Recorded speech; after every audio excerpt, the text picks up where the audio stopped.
What is going on, everybody?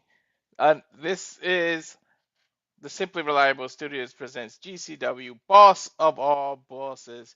Of course, I am Mr. Reliable, Walter Cruz, joined by my broadcast partner for the evening, JJ Williams here. So we're gonna bring on this busy. Did I say busy? Friday for the Simply Reliable Studios, as we are literally doing a tri-cast of so many things, including ROH, where you can catch, I believe it's Noah and Ash. Correct me if I'm wrong on that, JJ. And we also have James covering things. We Simply Reliable Studios is busy. So those that complain about people booking in simul things, it works for people who do YouTube like us, and we appreciate it. So I'm gonna bring in my partner here, JJ, and we're gonna run down the card for Boss of All Bosses here. As soon as I can figure out, you guys gotta forgive us because I put a tweet out earlier that says, "If it ain't broke, don't fix it." Stream, we use StreamYard for those that don't know, and they do some crazy stuff all of a sudden, and they like flip where the controls are. Neither one of us, we talked off air that neither one of us really like what it is, but that's neither here or there. We don't want to get into the technical issues, but JJ, if you're there, how you doing today, and how you feel about today, Friday in general, with this try cast, and then how you doing in personal?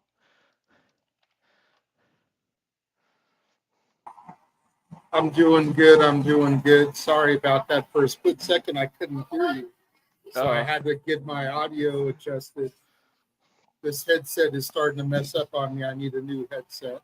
okay. But yeah, man, today very busy for us. Busy. But man, this is why we Busy do it. weekend, bro. Busy Yeah, weekend.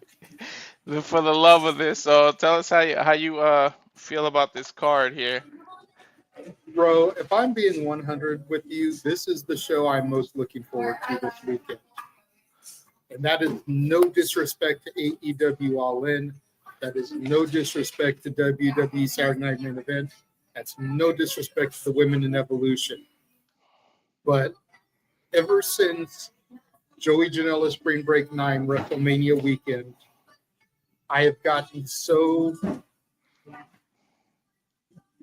consumed, if you will, by those three letters, GCW,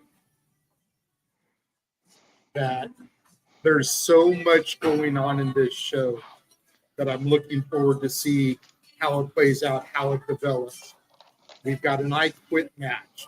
We've got title matches. We've got released WWE superstars looking to prove their mettle and show people that it's not their fault. WWE just didn't know how to book them. We got a battle of the indie guys. You know, this is going to be a phenomenal show. And I'm looking forward to 90% of this card. Yep, a phenomenal show without AJ. But Right?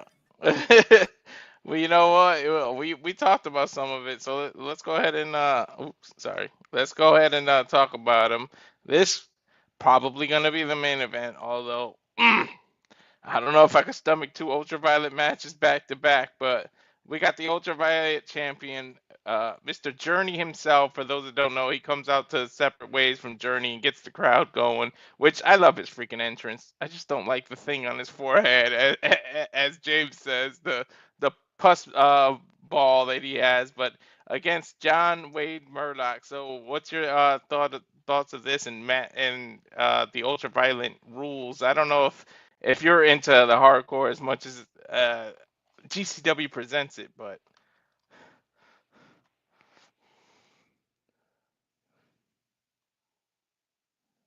I can deal with hardcore. I'm not into super violent. yeah, There's a line. I like Matt Tremont. He's got a lot of heart. He reminds me of a wrestler from XPW who I believe passed away a few years ago, named Supreme. He was a deathmatch icon. Matt Tremont very much reminds me of him. Okay. You know, it's really hard not to get behind him when he's coming out to Journey. Exactly. I mean, And John when the, Wayne Murdoch, I saw for the first time when me and James did Tournament of Survival. I think that was last month.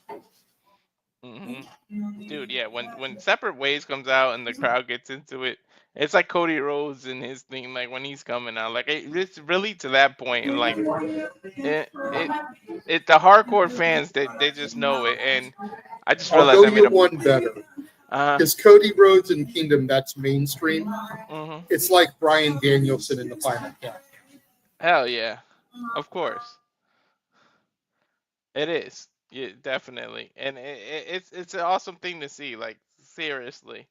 But then we can go this Effy, who's the GCW World Champion, which actually this should be the main event in my opinion, but we'll see. Effy versus Atticus Cogar, who's been on fire the last GCW events. Like unfortunately you had to work, but like it benefits me because that's what really got me into GCW, and Kroger's just been on everything I've called. But this match, probably one of the bangers of the match. Like, there's so many match of the night contenders that can just steal the match of the night, but this might be one of them.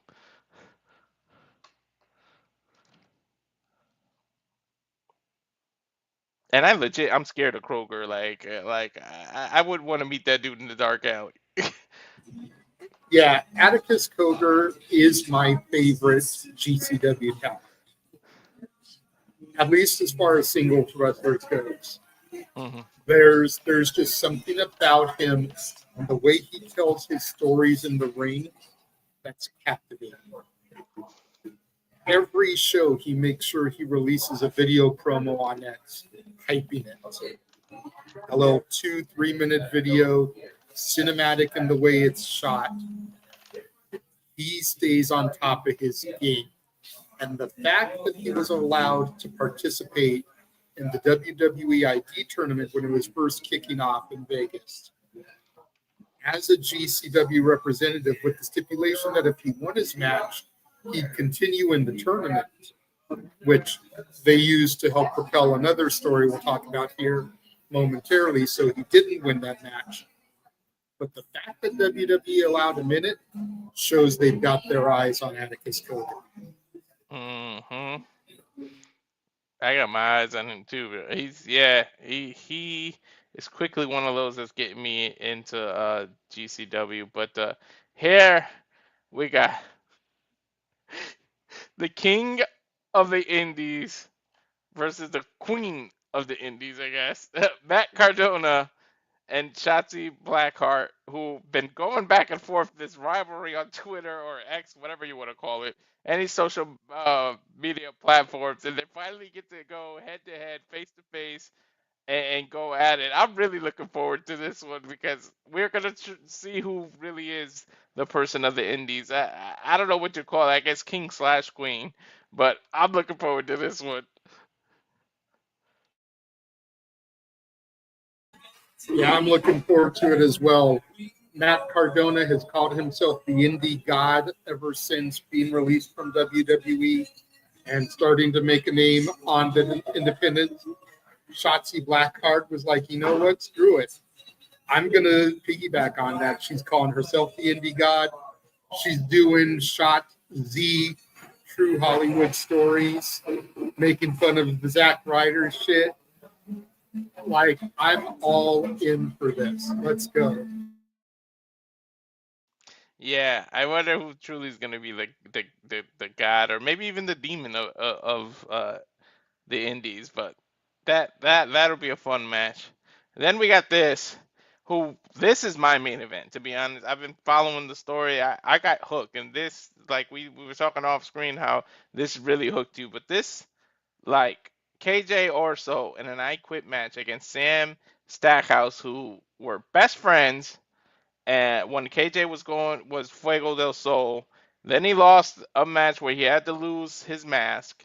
Then the story just keeps going, and it's like he lost a piece of himself, but then he turned on Sammy, and KJ's saying that Sam's the one who really quit. So it leads to an I quit match. This is the most captivating story. Like the promo, like the last uh, event that James and I covered, really was like the best promo I've watched, like maybe all year. And I'm not exaggerating. Like these two, and they just let them go. They curse, they do everything. These two really go, and still Sam won't pull the trigger on hitting this man with a chair. It's just something he won't do. It's like it's almost like he wants to beat him into realizing go back to Fuego. He just wants him to wear the mask again and want things to go back to the way he was. So this He story wants is, his friend back. yeah, exactly. That's all he wants is he wants his friend back. And it's Yeah. very Luke and Vader, because in the last show, he said, I can still see you in there. You know, it's like when Luke told Vader, I sense the good in you. I sense the conflict. You know, you can't bring yourself to kill me because I'm your son. Mm-hmm. And that's why Sam can't pull the trigger, because he knows that his friend is still in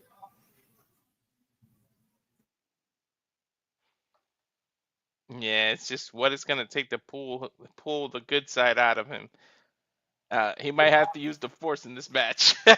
See, but I can't see KJ Orso losing them. That's the thing, is he already lost his match. Hmm. If he quits in this match, what does that do to him going forward? Yeah, I agree with you. I'm seeing KJ going over, but I don't know if Sam actually utters the words "I quit." I think, like, deep down, you and me usually think alike. I really think Sam's wife is going to play a role in this match because she's been involved in every promo. She's been the one handing Sam the chair he won't pull the trigger on. Maybe even a swerve here. Like, I need a man who's willing to pull the trigger and do whatever it takes. And you keep not wanting to pull the trigger. So maybe his wife will have something to do with this match, just as a twist. Possibly. I mean, at the end of the day, this could all tie back into Atticus Cogar also. Mm-hmm. Because Atticus Cogar is the one that beat him for his mask. Mm-hmm. Fuego jumped Cogar to cost him that match at the ID tournament. You know, that's kind of how we got here. Is it all started with Atticus and Fuego. Could Vandal 48, Cogar's brother Otis, and cousin Christian Napier possibly feed into this? Hmm.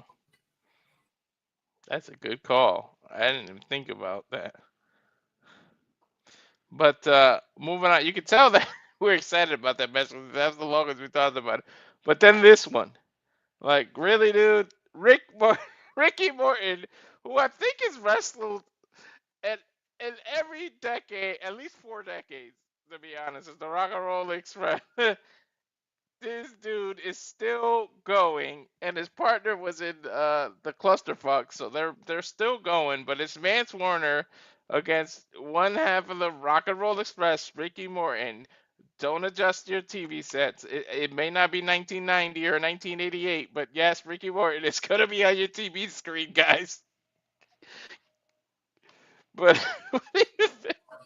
And Mance is a crazy son of a bitch. So I'm curious what's going to go down here, because Ricky's son, Kerry, was announced to be part of the show. But he's not booked in any match. So could he play a factor in this? You know, Kerry's been a heel in the NWA. Could he end up having a babyface turn here? Could Mance beat Ricky so bad that Kerry comes out to defend his father's honor? Well, we'll have to see. That's very interesting. I can't believe this is still going, dude. You talking about nostalgia? Whoo! This dude used to wrestle. Shawn Michaels as part of the Rockers back in the day. That's crazy.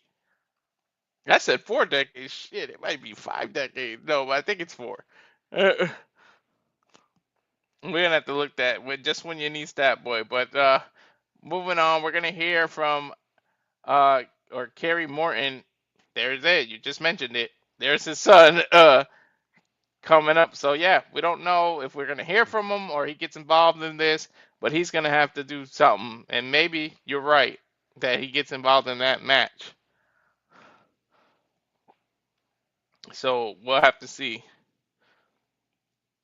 And then this YDNP, bro, they've been going at it the last few. The GCW Tag Team Champions and against Ninja Mack and Dante Leon. I really don't know much about Ninja Mack and Dante Leon, but YDNP has really been captivating me in the last few title defenses, and they've been willing to put the title on the line in every event that James and I covered, and I'm looking forward to this one. This is the other reason why I've been so captivated by GCW is YDNP. Mm-hmm. Because they won the titles at Joey Janela's Spring Break, the first show that I saw. So I've been invested in their run from the jump. You know,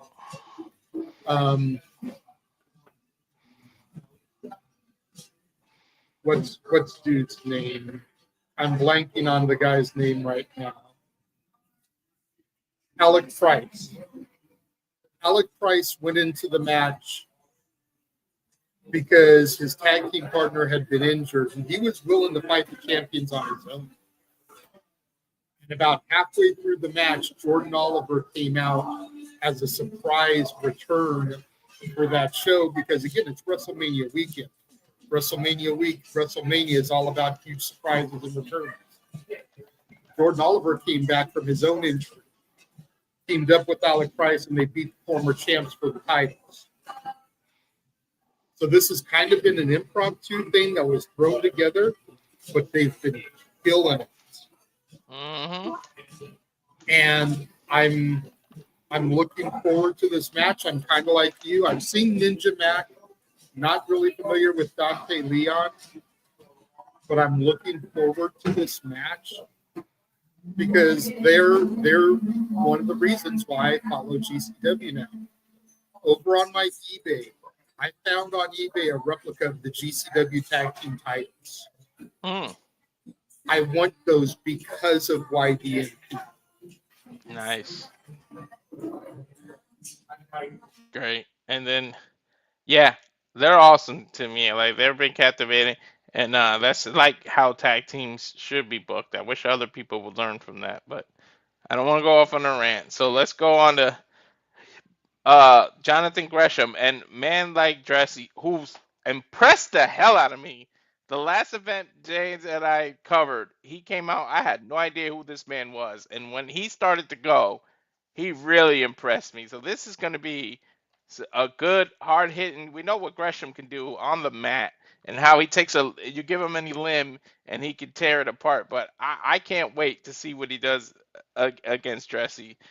And Dressy really impressed me the last one.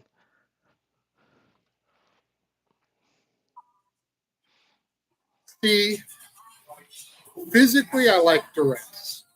Mm-hmm. Gimmick-wise, I could care less. Him coming out, doing the rapping and everything, it's like been there, done that, seen it all. So I'm like, whatever when it comes to that. He very much reminds me of old school K-Quick. Yep. And I liked K-Quick. I like R-Truth. But been there, seen that. Show me something different. Yep. He's like an English version of it. I think it's English, but I don't know. His style was cool to me, but yeah, the gimmick, yeah, you're right. It's a very rinse and repeat type thing. But Let's move on. This I'm really looking forward to. Elayna Black has been on every one I've called so far too in GCW, showing this is the one you said at the beginning, showing WWE it's not our fault. And then she goes against Priscilla Kelly. So I'm really looking forward to these two women going at it. I'm actually surprised they're going against each other and not an intergender match because GCW is known for a lot of intergender matches. But they do have women go against each other too, and Black has been on a roll lately in GCW, like really trying to prove herself. So I'm looking forward to this. How about you? Definitely, definitely. I like what I've been seeing from the former Cora Jade, Elayna Black. I'm curious to see what the former Gigi Dolan, Priscilla Kelly brings to the ring. hmm it's just funny too. Former NXT talent showing why they shouldn't have been let go, and they get to face off each other. It's very interesting. Then from there, we got the one called Mander. That's who fight Kerry Morton goes against. The one called Mander, the cowboy. Like I feel like it's JBL with an edge. Like I really like one called Manders. He impressed the hell out of me the last match. Dude, I don't care that he's got the cowboy gimmick, but I like this dude. And that dude hits hard. Like I think he puts the hard in the word hardcore because that dude gets physical. Like I would not want to be on the opposite side of the ring with him, but Yeah, Manders is cool as hell. yeah. And I think we got Apparently, that was the last minute addition. yeah. Every single one I've called has had a last second addition or something we don't know, and it opens like James and I are like, what the hell? Every GCW just likes messing with the Simply Reliable Studios. At this point, I think someone over there follows us and just likes to fuck with us. I swear. Well, for this last match, probably a good idea that I'm in Starbucks because the coffee puns are going to be aplenty. Oh yeah. Your boy Cappuccino. Cappuccino Jones, Gavin Ash, Bobby Flacco, Jack Cartwheel, Gringo Loco, and Dulce Tormenta. Yep. Just be careful what you say. They might think you're trying to order something. Right? I still have my tasty beverage from them, so I'm looking forward to that. But I love how GCW could just mix the cards with different companies like that. And yes, the fact we got the star, we make Star Wars references. We're pun galore, references galore. You know us. So we'll see if we sync up because mine says a minute 45, but then it always does that where it disappears and then freaking does something else. It like backs out and does something else.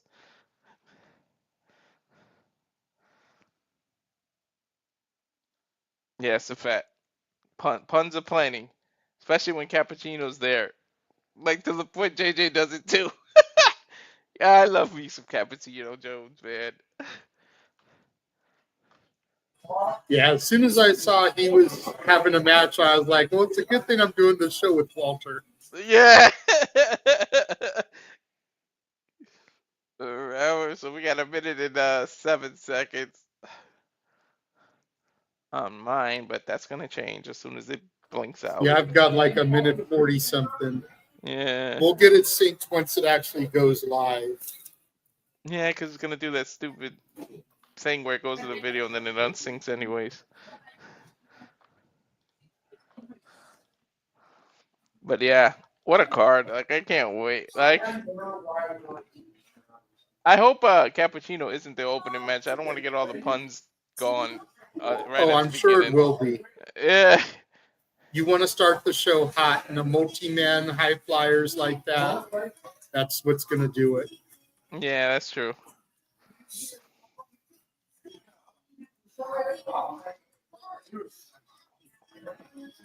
Yeah, yeah. How fitting though that you're in Starbucks and you're getting called Cappuccino Jones. Yep. Let's see what happens.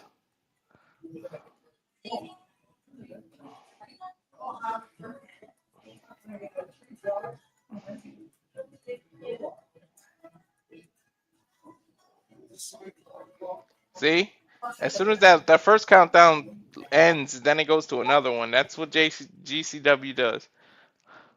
See, I've got the first copyright notice. Mm-hmm. Dude, by the way, we gotta cover. I just got the first copyright. We need to cover a JCW show too, man. That's. I like the little war that they do with GCW. Oh, the Juggalos. Yeah, Now I got the Triller TV copyright notice. I gotta starts in 7, 6, 5, 4, 3, 2. There's the GCW copyright for me. Let me know when it goes to black. Black. And now, top play from Hartford, which I'm still pissed off that I didn't get to go. Sons of bitches.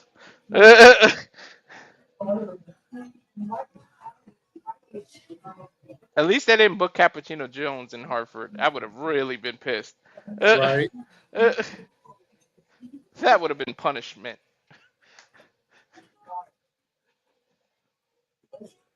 Let me turn this down because they're playing that music. All right. Oh my god. Man, dude. that 6-person intergender tag match is a match of the year contender for me. Hell yeah. Oh my god, they're showing the light tubes again. Oh, I don't want to see that. Dude, Megan Bain with that double German suplex was ridiculous.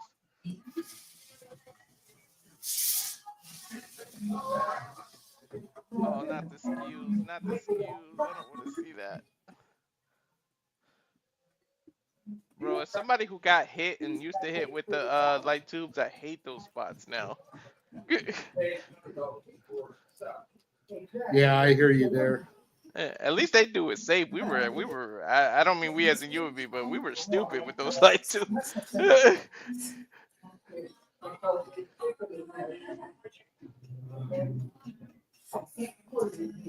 Oh my god, when that glass broke. Oh no.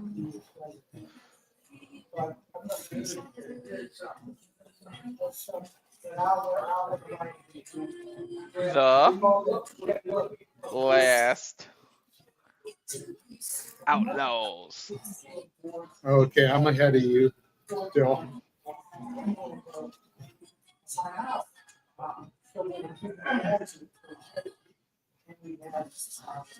Yeah. Oh my god, the flaming table. No, don't show that.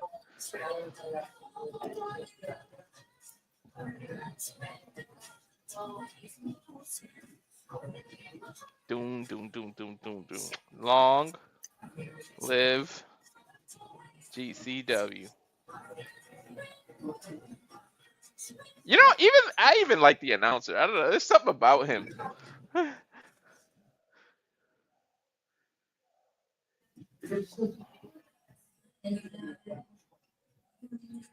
He gives off like normal dude vibes. Yeah, yeah, yeah. Like he just seems happy to be in there. Like he's Big G. Yeah, Just happy to exactly. be a part of it all. Yeah, yeah. And are we starting with something that we didn't even? Now, 6 people, it's going to be that Cappuccino Jones match. Oh yeah, there he goes. Damn, nobody gets an entrance. Yeah.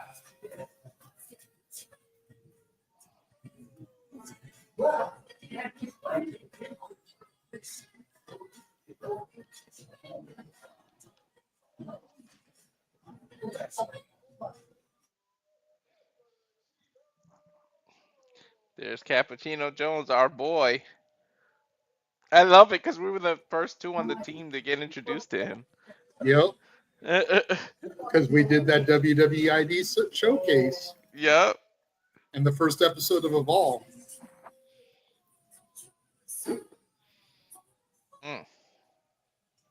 I think I found the GCW Mamacita here, JJ. So say Tormenta.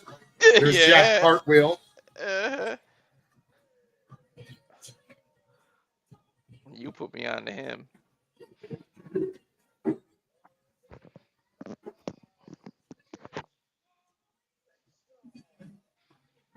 Is this like all Gringo faces? Loco. I think they've all gotten cheered. Doesn't Gringo Loco mean like crazy white boy? Yep.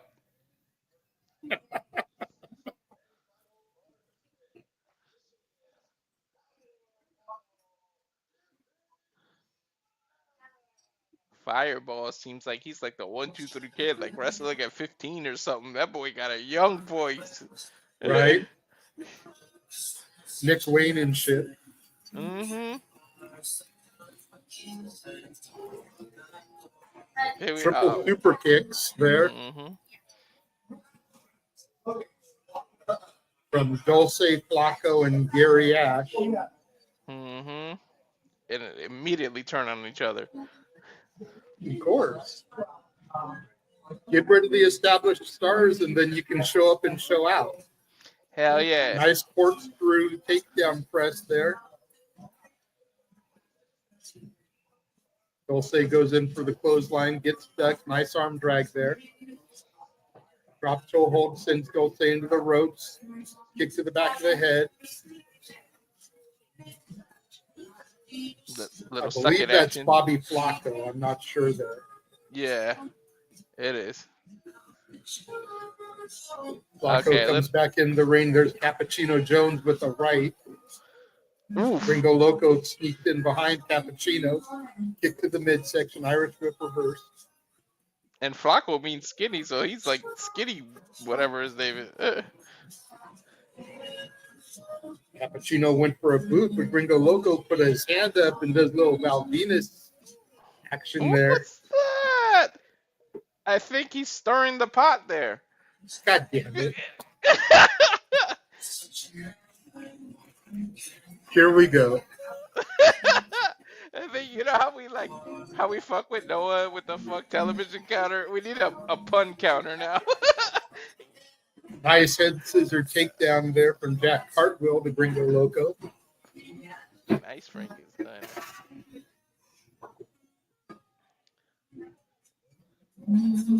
Nice tilt-a-whirl there. A couple of revelations before that takedown. Dude went around the world with They that. Tormenta in, kick to the midsection, starts beating the hell out of Cartwheel, spikes him with the DDT.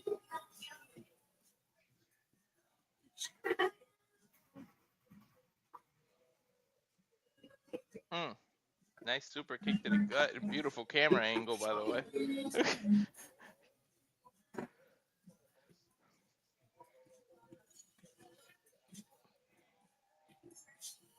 Cartwheel and Gringo Loco working together here, but Dulce Tormento takes both men over. Dude, nice.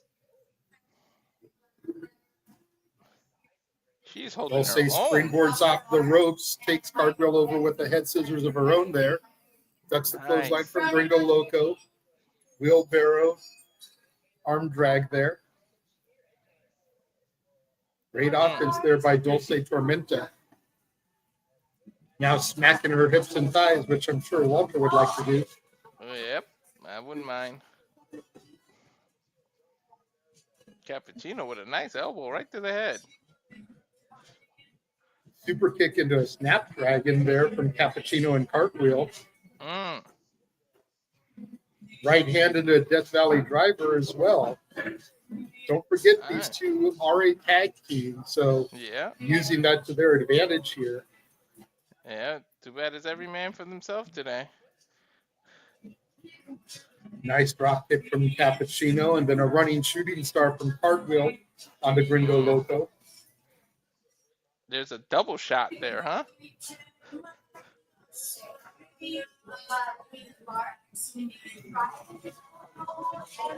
Blockbuster flatliner combination. Both men going for the pin, and Flacco breaks it up.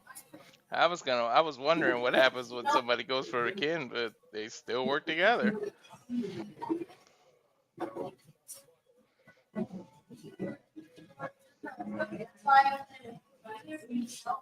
Flacco finally throws Cartwheel out.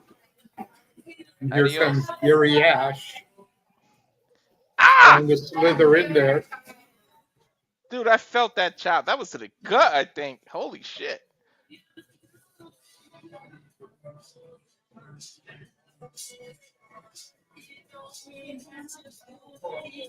Super kick from Gary Ash. Or Gavin Ash, excuse me. Dude, he caught him in the jaw, too. It was a little bit of a hook kick at the end. Leaps off the back of Gringo Loco before doing a double leg onto Flacco there. That's a way of using your opponent. Oop, uh-oh. They ran into each other. I guess a toast. The two cups meet in the middle. Gavin Ash, nice springboard off the top rope there into a double arm drag onto Cappuccino and Cartwheel. Dude, he's showing out.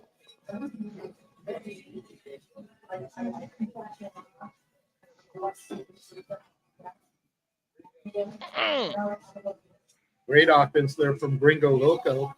That was nice. Flacco with the double stomp there, sunset flip into a roll up there. Gringo gets out of it. Dulce with the head scissor takedown.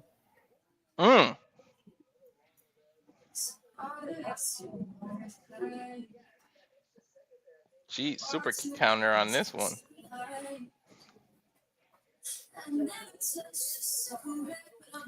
Go, girl, go. You need a super kick counter, and it's not the Bucks or the Usos. Right? Flying crossbody off the top rope takes out Cartwheel and Cappuccino. Flacco now climbing up. Wouldn't mind that almond milk in my cup of coffee. Flying crossbody of his own. Cappuccino in the ring now. Goes after Gringo Loco. That's a hardwood floor too, man, and they just diving on it. Yep, no padding here in GCW. Gringo Loco with a pinfall attempt. Gets a 2 on Cappuccino. Just barely got his shoulder up.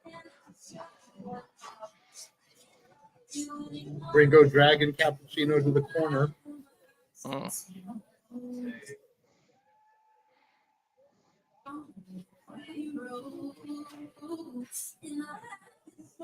I'm in a rope now. I don't know what Gringo's thinking. Trying to get the crowd into it, whatever he's going for. A little money shot action, maybe? No, split-legged moonsault. Oh, that'll spill the beans. Hooks the leg. Gets a 2 count. I like how he turned before he hit it. Yeah. Good agility by the big man.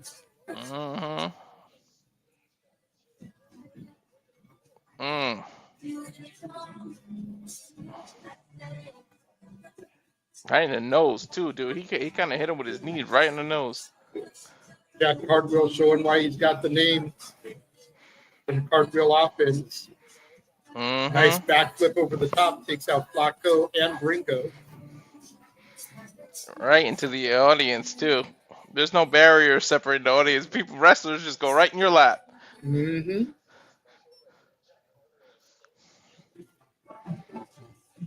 I don't know what Cartwheel Cartwheel's going setting up up. the top here. Uh-oh. She's in the drop zone. Shooting star presses in stereo. Cartwheel and Gavin both get a 2 count. Oh, my God. What a view. Oh, I better make sure Alicia's not around.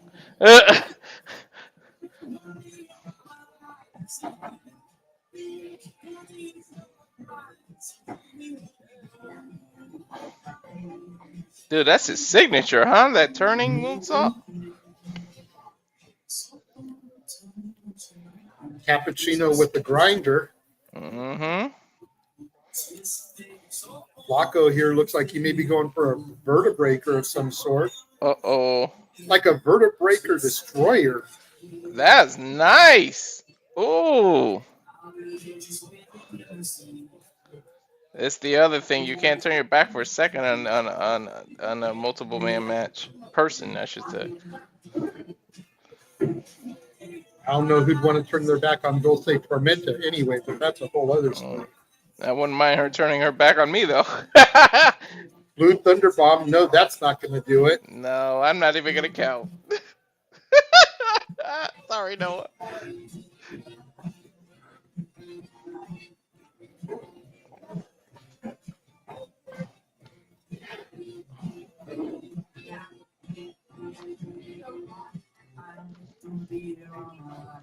Almost a Claymore kick there from Gavin Ash. Oh my god, I love the way Cartwheel avoids offense. That backflip into the neck breaker. Mm-hmm. What's Gringo Loco doing here? He's getting underneath him.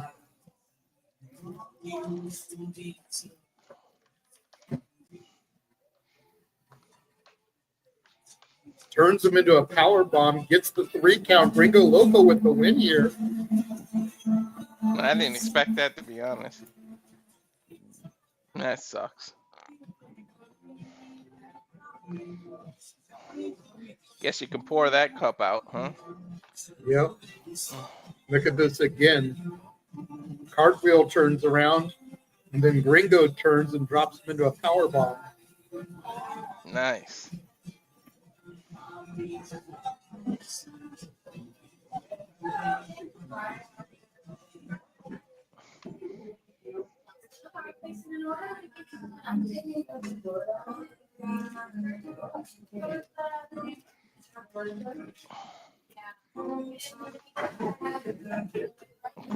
Gringo impressed me, man. Those spinning moonsaults. Oh, I thought we were gonna go to a replay. They went into a promo. Oh no, I hate that bull ring on the nose. I really hate it. I just want to pull that when I see a man with that.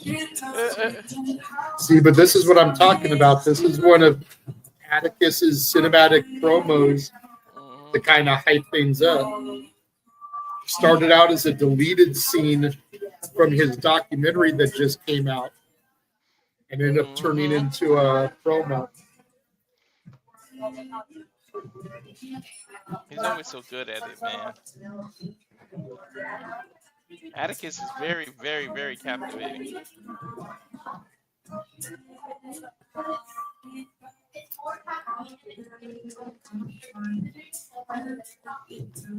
Atticus is like the backbone of GCW, to be honest. I want them to put Atticus with the cross that they tried to put in Final Testament and let them be a tag team. Ooh, nice. Ooh, nice shout out.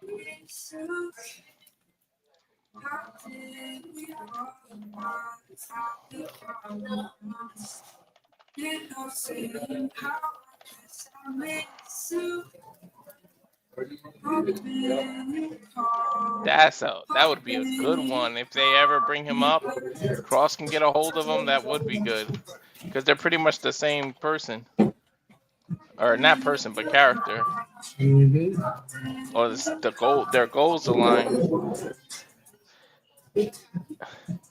It's almost like a mix of that and with a little bit of Aleister Black mixed in there.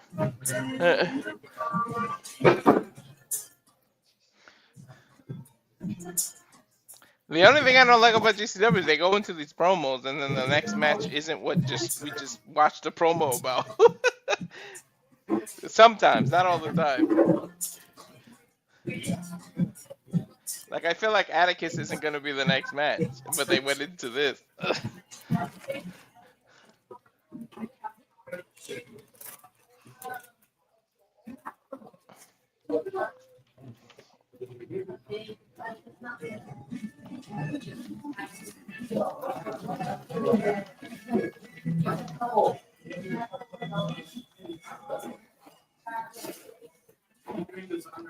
This is what I'm talking about with his cinematic promos. He does that ahead of every show.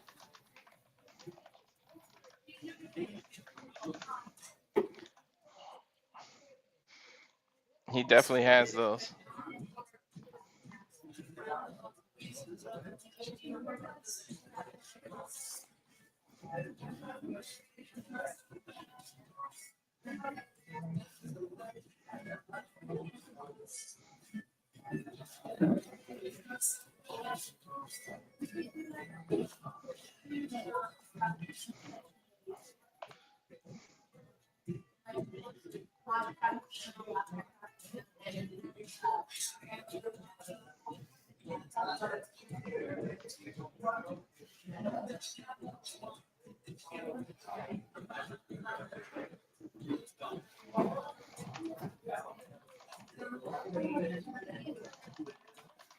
Apparently, there was a card subject to change because it's supposed to be Gresham versus DeRace, but it's going to be Joey Janela versus DeRace.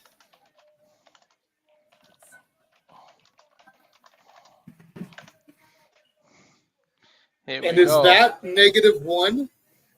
Is it?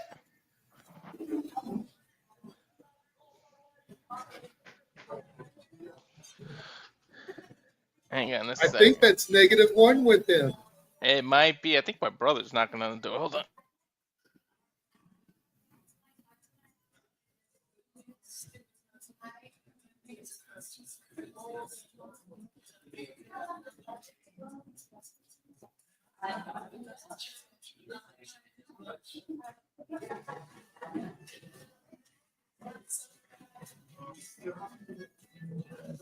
Oh, wrong. My son, not my brother.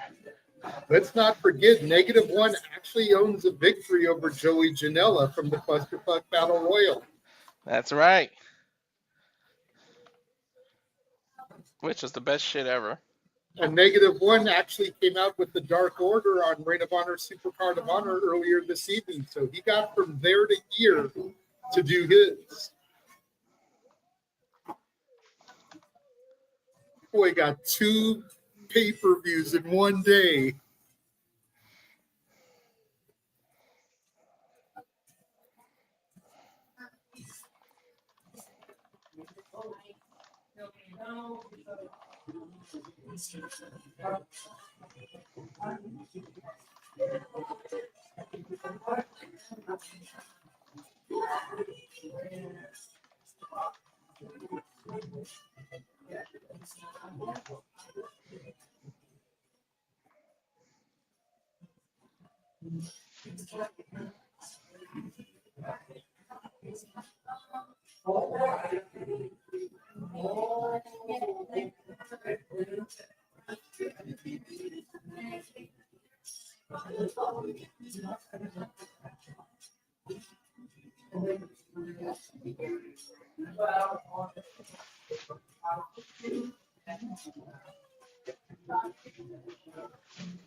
You're right. Now that you said that K-Quick stuff, now I can't like unsee it.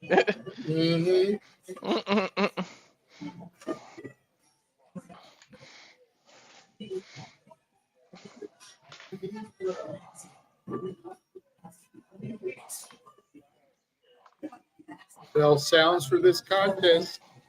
Joey Janela already trying to get the crowd into it.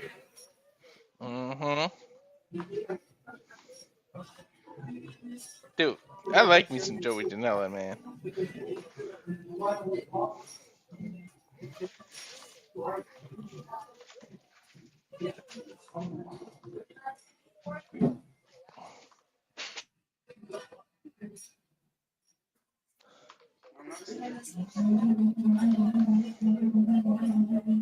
Both men starting off with some grappling here in the early goings.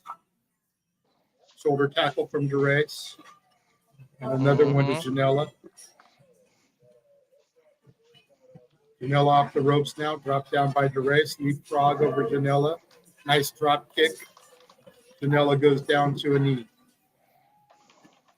Right in front of -1. Yep. I still can't believe he's there. Nice slingshot German suplex from Janela.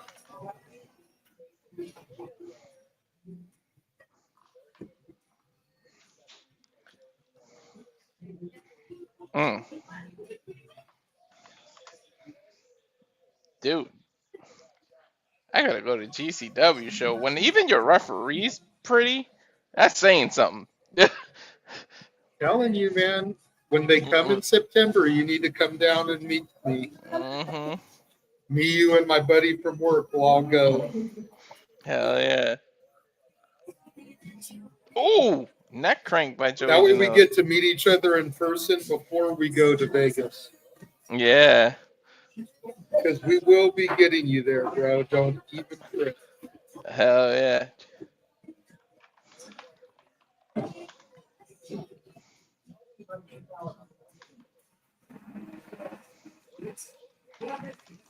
An attempt there by Janela.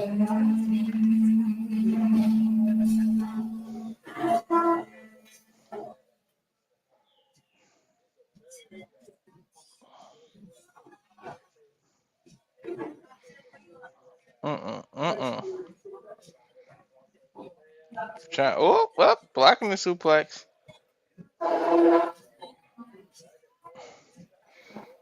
Dude, this is like a seesaw. Who's gonna be?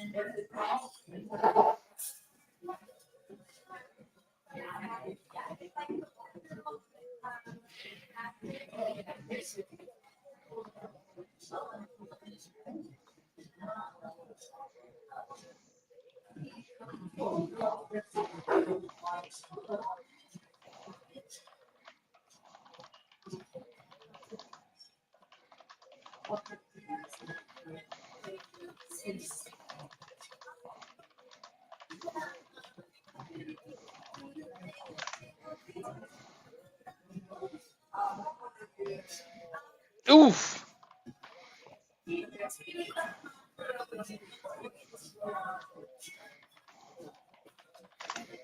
No, working on the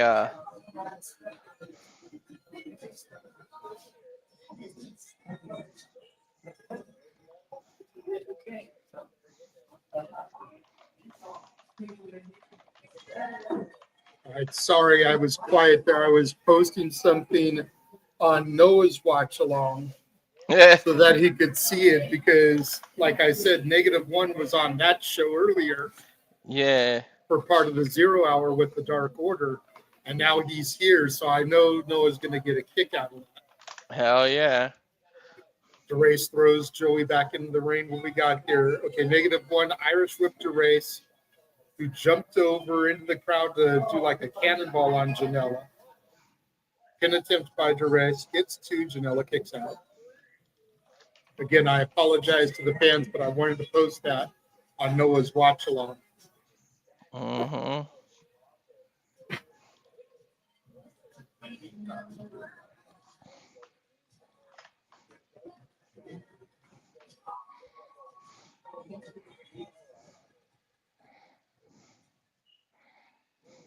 Janela into the ropes, goes for a side slam. Janela counters. So are we Both supposed men to now do? trading forearms in the center of the ring. Are we supposed to do the Tribe Called Quest thing, or just call them the rest? See,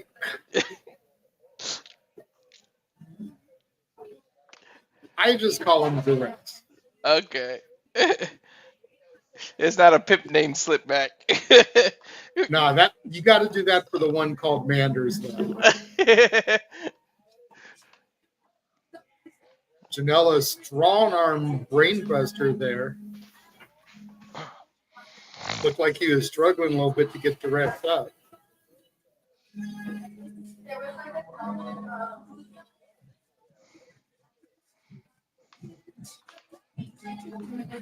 Charles saying you're not wrong there.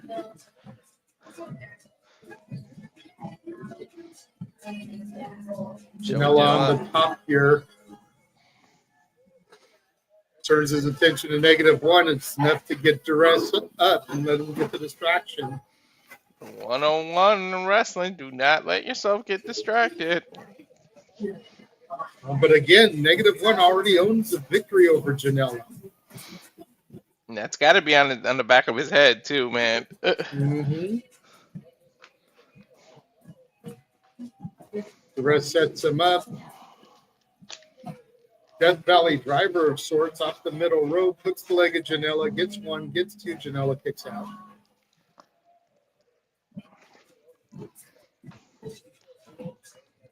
Now you definitely got to figure that's weighing on Janela's mind. You know, could -1 cost him this match as well? And is Megan Bain anywhere nearby? Because Megan Bain was the next to last person to be eliminated from that battle royal. -1 eliminated both Bain and Janela in that order to win the Cluster F battle royal.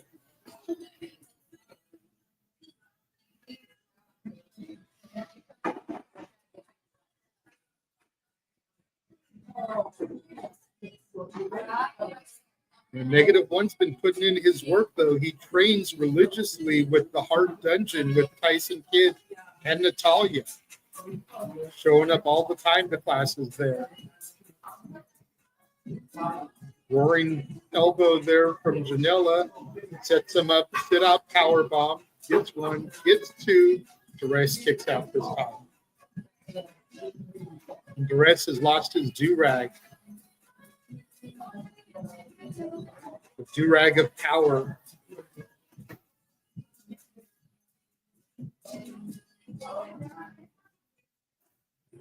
Janela now with the steel chair.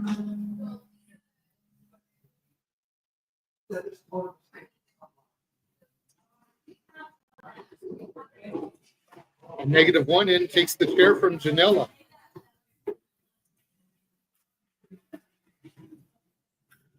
Janela and -1 now locking eyes.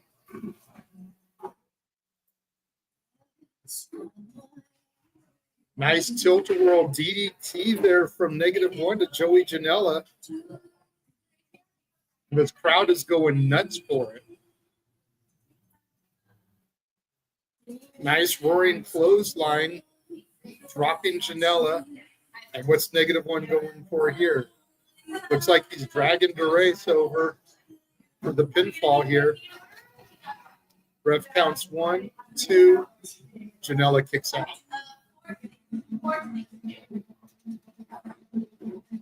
-1 trying to wake Duress up.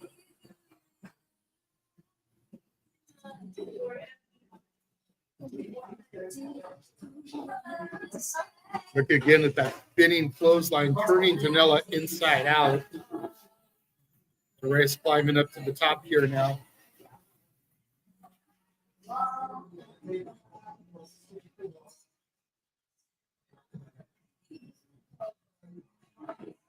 Went for something there, rolled through, almost rolled right into -1.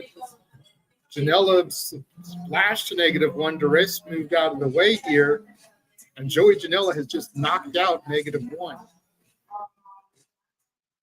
Duress now sends him into the ropes. Huge spinning slam here. Gets the one, gets two. Joey Janela kicks out.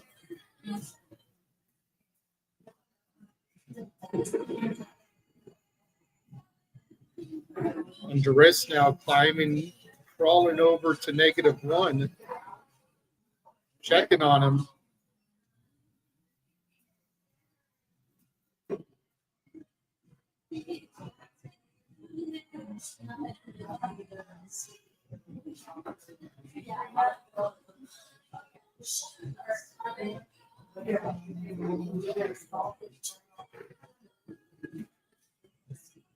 Duress is pissed now.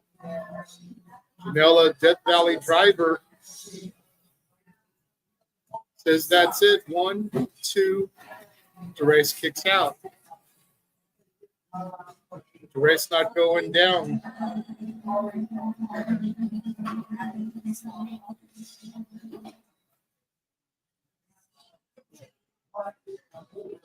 Now Janela's got -1 by the hair. Jawjacking -1.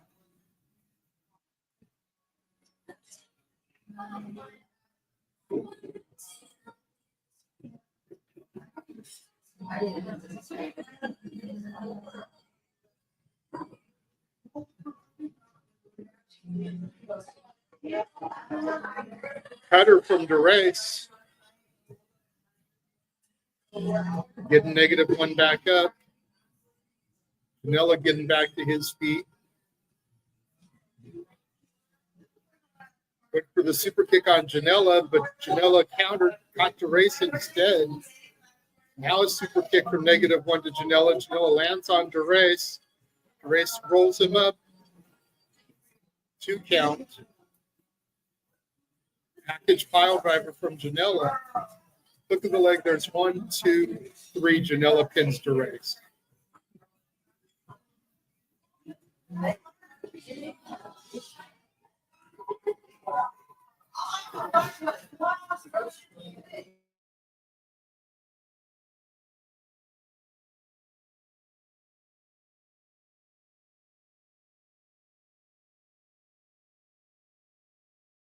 Sorry about that. I had an escalated call. Did multitasking, but man, the person wouldn't be quiet. No, it's all good, man. Missed a hell of an ending there. No, I Nice was flurry watching of it though, offense but from yeah. -1. -1 caused the loss there. Why is there a big GCW like blackout covering the screen? What's going on? Somebody bleeding? No, I've got action. Oh. I just got a big GCW logo covering everything. Janela extending the hand to -1. -1 shakes it, kick to the midsection of Janela. All right, let me back it up. Destroyer from -1 to Janela. Holy shit. I love how he puts this kid over, man. See, this is why I cannot hate on Joey Janela. Mm-hmm. People try to give Janela a bad rap. Yeah. And I don't know what he may or may not have done in wrestling or in his personal life prior to me watching Spring Break 9. But ever since watching that, the match he had with Sabu, the way he put over -1 in the Cluster F Battle Royal, this year, I just can't hate Janela. And he liked a couple of my posts this week. Yeah, he knows how to put people over. You know, because I was talking about GCW and how much I was looking forward to this show, and I tagged him. He liked my post. I tagged Effy. Effy liked my post. Nice. I tagged Atticus, Otis, Cogar, and Christian Napier. Christian Napier followed me back. Nice. So it's like, you know, I'm starting to gain some traction here with some of these GCW people so that when they come to Cali, I can be like, yo, thank you. Mm-hmm. I'll be trying hardcore to get some interviews when they come out here, bro. Hell yeah, hardcore especially. Like everybody I just rattled off, I'm gonna be trying to get an interview with. Vandal 48, Atticus, Otis Cogar, and Christian Napier, Joey Janela, Effy, YDNP. Like I'm gonna be trying to get all kinds of interviews, bro. Mm-hmm. Networking. Is that the tank? Uh-huh. Oh yeah, I did read that she owns like the original tank, the little one.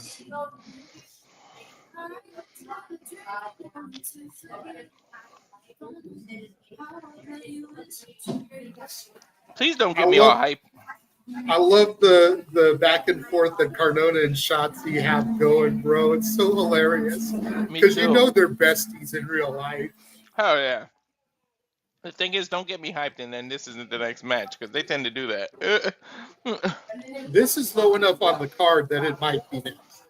Yeah. Shotzi has a broken arm and she's still wrestling. That's ridiculous.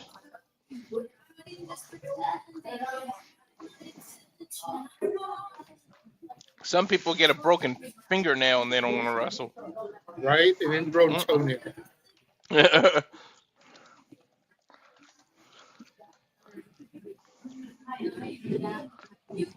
I think Justin Bieber canceled a concert because he had diarrhea.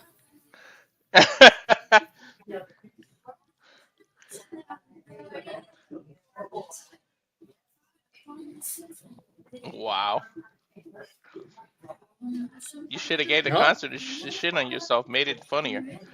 Right? Looks like we are going into this match. Matt Cardona versus Shotzi Blackheart. I would have been like, "Are you not entertained after I shit myself?" Did not CM Punk was like that, and then they edited it out that he shitted on himself. Mm-hmm.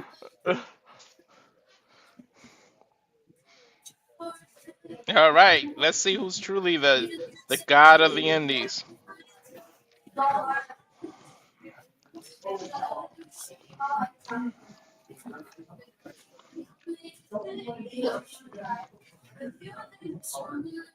Cardona's Texas Ranger over here. There's Cardona. I think you're a half a second or two ahead of me now. I just Oh got man, Cardona. Oh, he's looking like Indiana Jones. yeah, Don't forget, Cardona's a huge Disney dork. yeah. Cardona So I Jones. totally think this is supposed to be Indiana Jones here. Mm-hmm. It is. It is. You're right.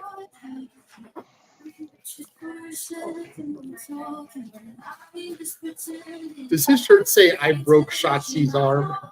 I think.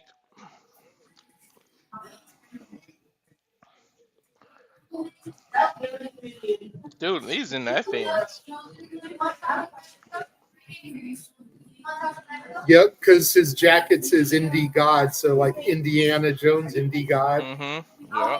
Indiana Jones was always called Indy. Mm-hmm.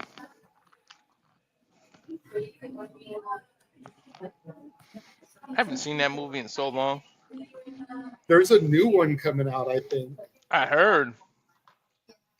Speaking of new movies, I actually saw the new Superman earlier today.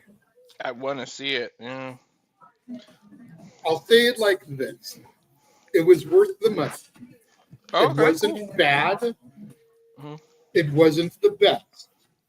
I still Oh. prefer Henry Cavill as Superman. Yeah. But this guy wasn't a bad Superman, Oh, okay. if that makes sense. It's just there was something charming about Henry Cavill that made me like Superman for the first time like ever.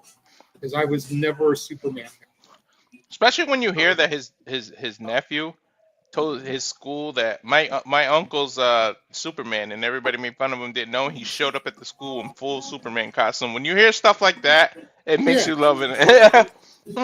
Well, like I had seen Batman versus Superman, but what did it for me was the opening of the Justice League movie, where they're showing the footage of him like being interviewed by the little kids. Oh yeah. That's what really sold him for me, was how endearing he was to the kid. Mm-hmm. And Shotzi's got her own Indie God vest. Hell yes. Let's go. Hers has got horns. I am loving this rivalry, dude. Like, could you imagine if they beat the piss out of each other here and then form an intergender tag team? Right? And just call themselves the Indie Gods? They've already got the matching gear. Yep. We'll see if this cast comes into play. Oh, I'm sure she'll use it just like Cowboy Bob used it for all those years. Yep.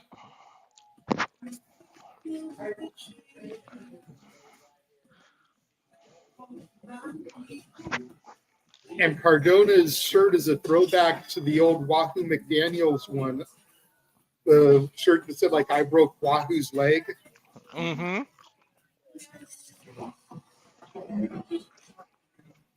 So Cardona's got one that says, I broke Shotzi's arm. Yep. Remember Owen 316? I just broke your neck. Yep, I have that shirt. Oh. Only Owen Hart shirt I own. I'm so happy to see Shotzi back on the Indies, man. Dude, she's got a rejuvenation to her career. The last indie show I ever went to was October 5th, 2019. Just before pandemic, it was Fat Boy's birthday. And we went because our buddy Gino Rivera was on the card. But Shotzi was on the same card. And it was one of her last indie dates before she reported to Black and Gold NXT. She did that show, one other show, and then reported to NXT. That's freaking awesome. So the fact that I saw her like that close to go into WWE, I've been so like in tune with her and following her since I came back to wrestling. Nice. So I really want to see her live again so I can tell her that story. Hell yeah. Uh-oh. A chair off. Remember, you're a little bit ahead of me. I've still got Cardona like on the turnbuckle posing.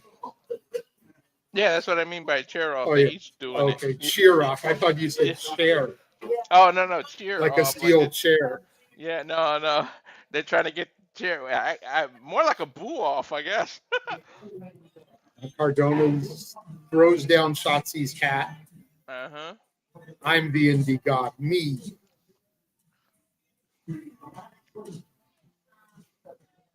Kick to the midsection by Shotzi. Stunner. Hook of the leg. There's 1, 2. Almost did it right there. Cardona rolls to the outside. I thought they were just gonna job Cardona out. I was like, holy shit. I thought they was gonna do that because of her broken arm. They just was gonna go for that. Shotzi barely gets her balance. Flying crossbody takes out Cardona outside the ring.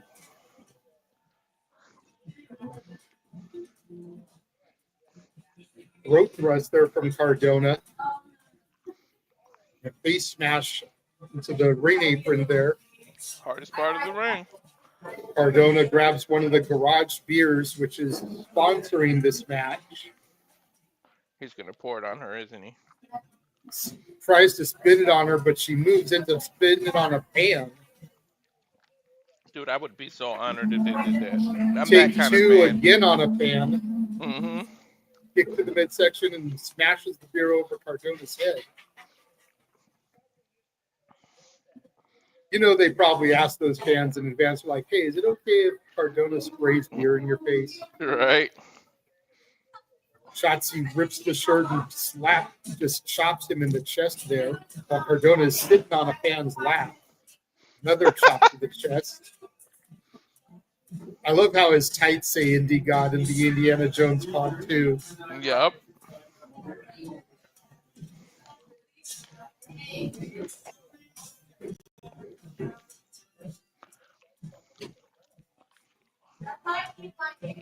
Concession box stand now. Cardona smashes her head into the concession stand.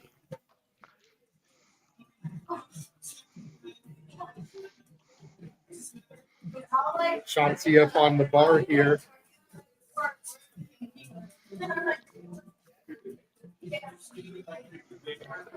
Tornado DDT off the bar. So I'm sure you can get Fireball and Honey Jack at the bar, but can you get a cold brew or a Frappuccino? Right. I mean, we had Cappuccino Jones on the show, you know. They got any kind of iced coffee there. Right. Cardona thrown back in the ring here. Shotzi going under. What is she looking for? I have no idea. Steel chair. There's a lot of stuff under the GCW ring. Oh, yeah, there is. Nice baseball slide drop kick through the ropes from Cardona, dropping Shotzi. Me and The James shirt have comes off now. Me and James have an ongoing joke with the 3 doors down because there's always some doors involved. We have the same joke, and I usually break out a 3 doors down song once we get there. Mm-hmm.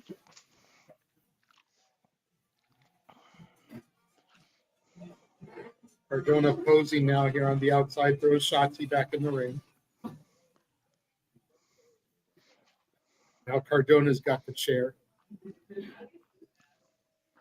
That might come back to haunt him. He keeps showboating every time he does something. Chair to the gut of Shotzi.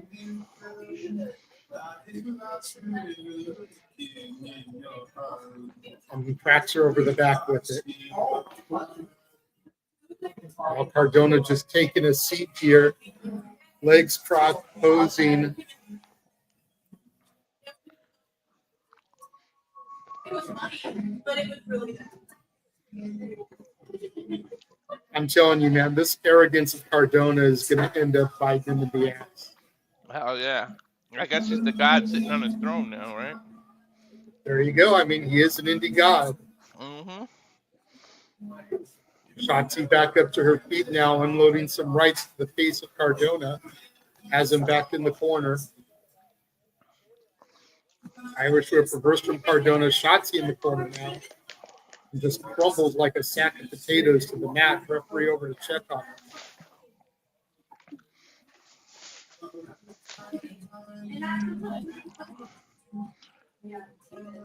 Oh, that was good. I was eating. That's why I turned myself off camera.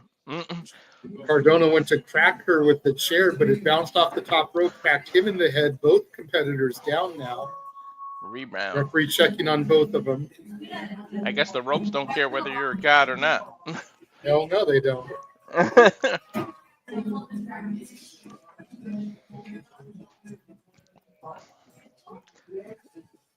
Dude, she's got some guts, some balls, whatever you want to call it for wrestling, broken arm, and then the hardcore matches.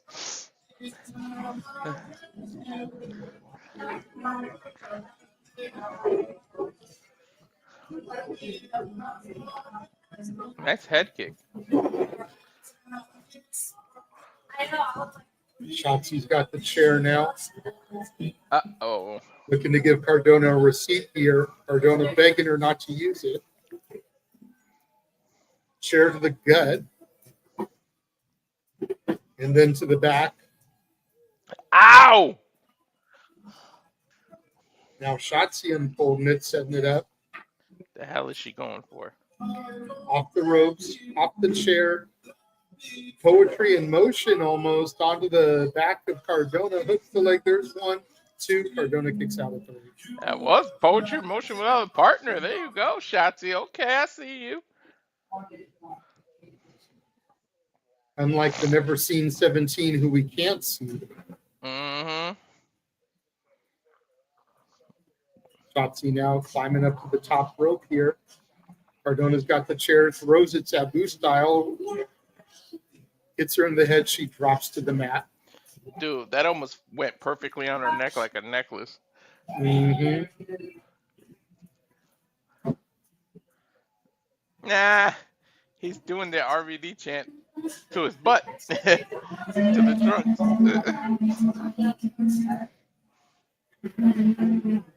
Uh-oh, another beer spot.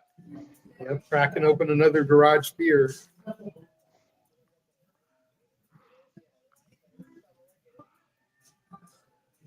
Lime flavored. Hey, no drinking on the job, sir.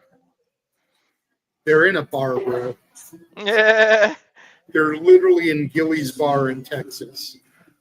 Woo, woo, woo. There's that drive-by boot. Ooh, she spit all the beer. Drags Shotzi into the middle of the ring. Hooks the leg. There's 2 shots. Holy shit, she kicked out of that. I wasn't expecting that. I mean, I don't think Cardona was expecting it either. Look again. Yeah. The broski boot. The only thing you can't measure is heart. I mean, she's got it. She kicked out. Now he's got a 12-pack of garage beer. Almost looks like a briefcase. Most 12-packs do. Mm-hmm. Goes for a headshot, misses. Ref bump. Referee gets hit with the 12-pack.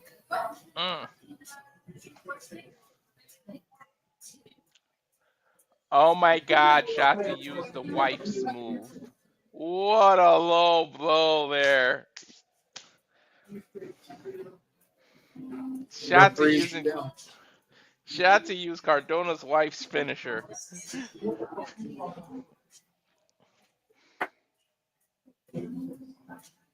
Cardona going for the low blow, but it's not having any effect on Shotzi.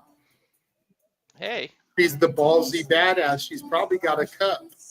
Mm-hmm. Low blow drops Cardona, though. One low blow deserves another. Spike DDT onto the chair. Referee starting to stir now. Shotzi waking him up. Hooks Should the have poured a leg. beer on him. 1, Okay. 2. Wait, someone's Mance Warner. What the hell's that about? Don't forget who the queen was when Matt Cardona was the king of the death match. Steph DeLander. Oh, yeah. Steph DeLander is Mance Warner's fiance. They're about to get legit married. Yep.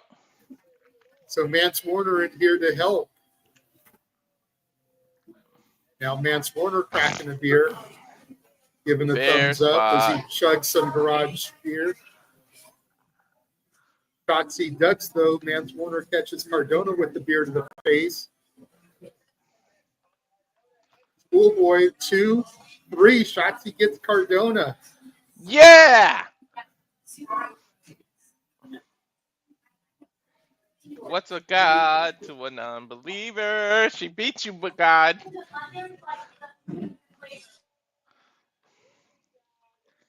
I wonder what his excuse will be.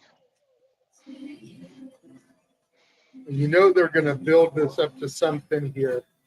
Shotzi's gonna need a Got to do partner. a rematch. Maybe SummerSlam weekend or GCW Homecoming in August.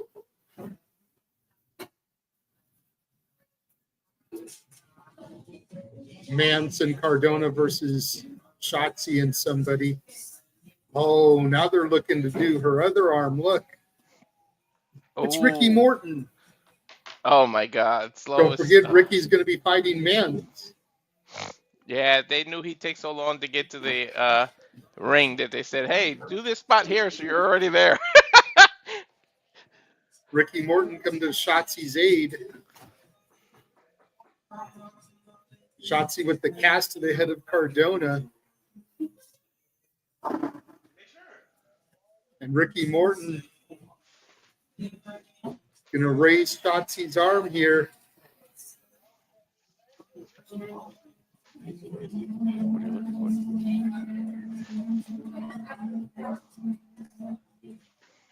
Shotzi leaves chasing Cardona. I think we're going to go right into Ricky Morton and Mance Warner now. I mean, it's smart when somebody takes so long to get into the ring. Leave Ricky alone. I mean, Iron Sheik is still walking his way to the ring for WrestleMania 17 gimmick battle royal. Damn it.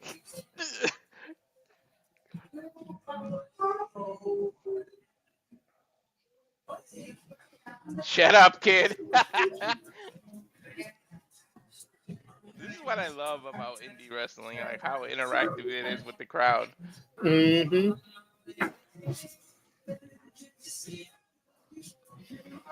And I don't know if the young audience realizes, man, just how lucky they are to be able to see a legend.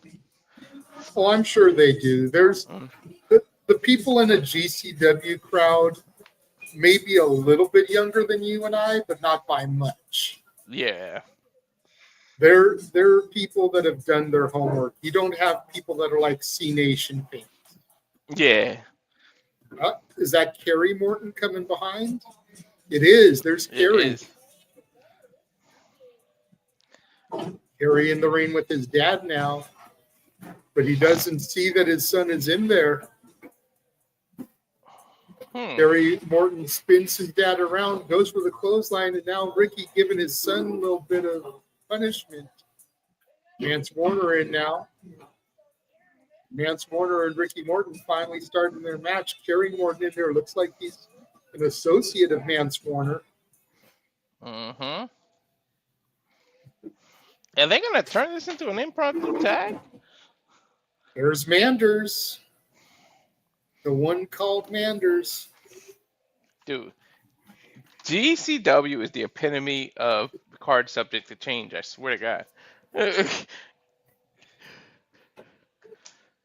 It's going to turn into a tag team. I see it now. Yep, where's Teddy Long when we need him? Holla, holla, player. Right. Bell sounds that this is officially a tag team match now, so we'll take the graphic down. Damn GCW. I needed to pee too. A Liaki, man. Right? Ricky Morton does a dive over the top rope there, though. Takes out Mance and Kerry on the outside. The one called Manders is no Robert Gibson, but I guess it'll work. Mm-hmm. Kerry Morton stealing himself a swig of beer. I wonder if he's old enough. Right? He gotta be with his dad's age. The one called Manders chopping Kerry Morton now. Mance Warner with an elbow to the one called Manders. Manders now lighting up Kerry. Ricky with Mance.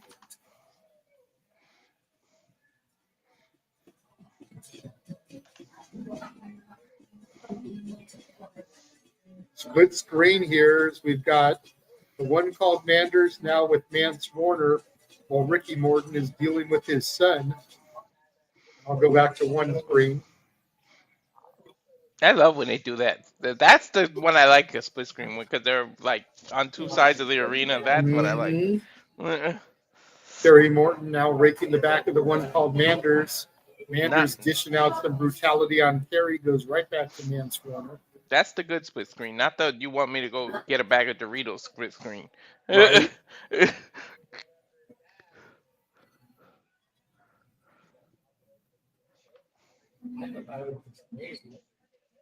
I know at one point Kerry Morton was a champion in the National Wrestling Alliance. I don't know if he still holds that championship or not. I'm not sure either. Shoulder tackle from Kerry to his old man who's perched up in the corner here. The one called Manders going for a chair. Kerry intercepts it, throws the chair out of the ring. Shot from Manders drops Kerry Morton like a fly. Bro, he's damn near flipped him too.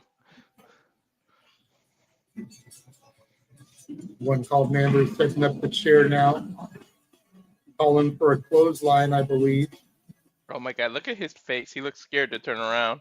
Mance Warner cracks the one called Manders with another chair.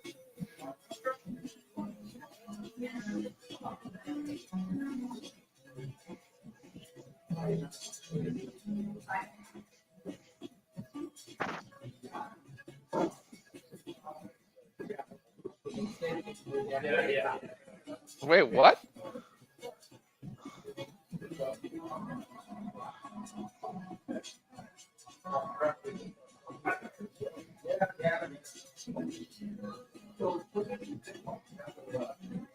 Why did he toss him into his boot? The hell's this?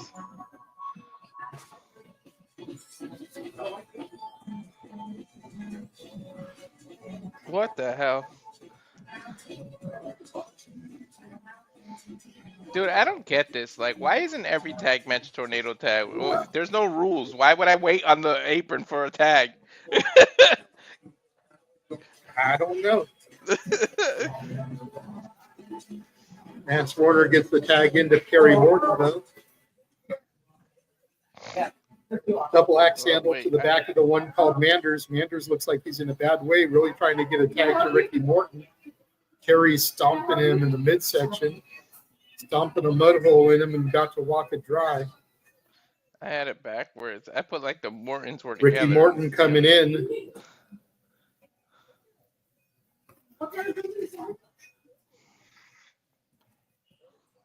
Referee reprimanding Ricky Morton while Mance Warner gets the better of Manders.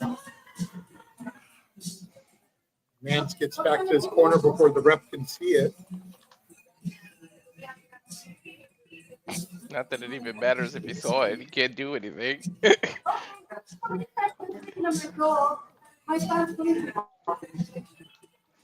Break to the back from Kerry to the one Manders and a tag to Mance Warner.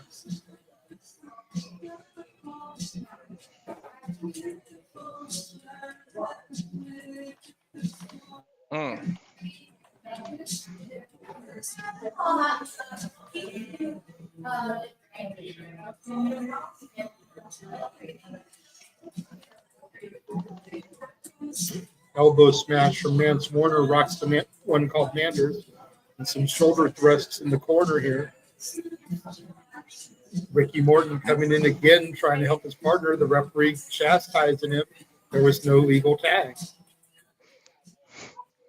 Morton, Meanwhile, Manders, double team here from Mance and Kerry. Warner, Morton, Manders. They trying to tongue tie us.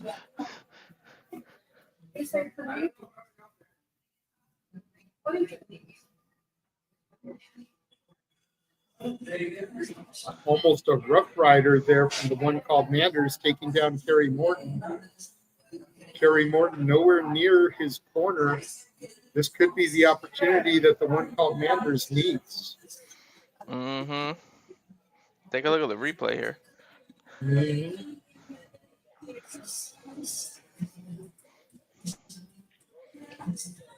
He almost did like a Rough Rider without the leg part. That's what I said. Yeah.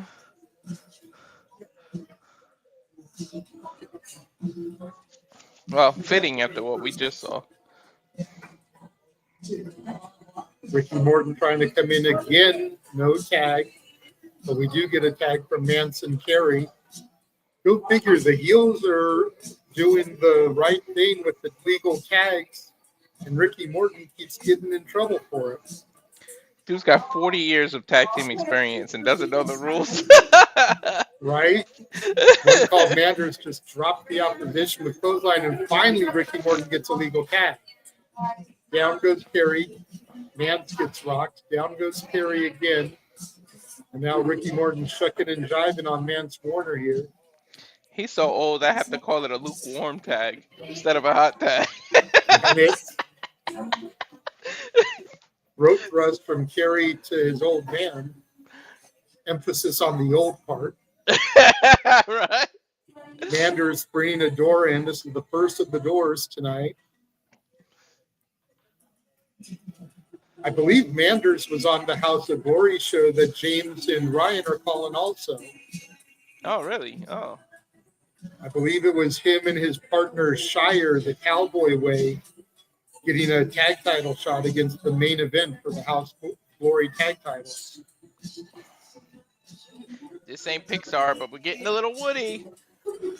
God damn it. One called Manders just put Mance Warner through the table. Mm-hmm. Kerry Morton just dropped Manders.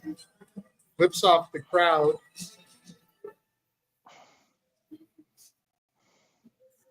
Goes after his old man. Kick to the midsection from father to son. Destroyer from Ricky Morton to his son Kerry. Pin attempt. Gets two. Broken up. Did it? Was it broken up or did he get him? I think he might have gotten him. Oh, I guess he did. It looked like Manders broke it up, which I was questioning, but no, the referee says it was 3. Raises the hands of the victors. That's weird because it really looked like they botched it. Look at this again, that Canadian destroyer from Ricky Morton to his son. Now both of them kind of strutting in the ring there. The flare strut, huh?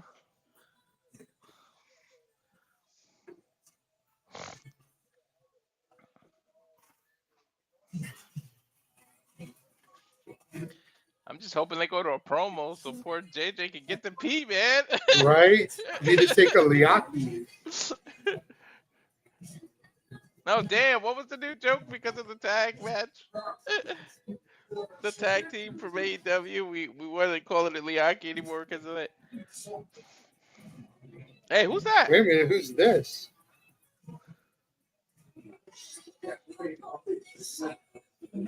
Is that?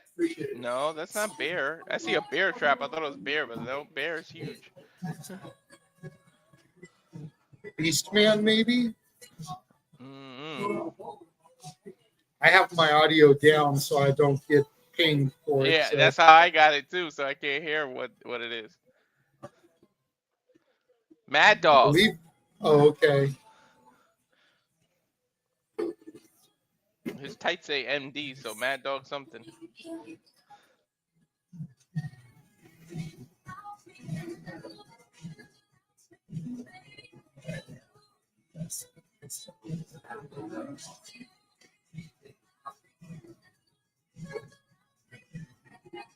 All right, promo time.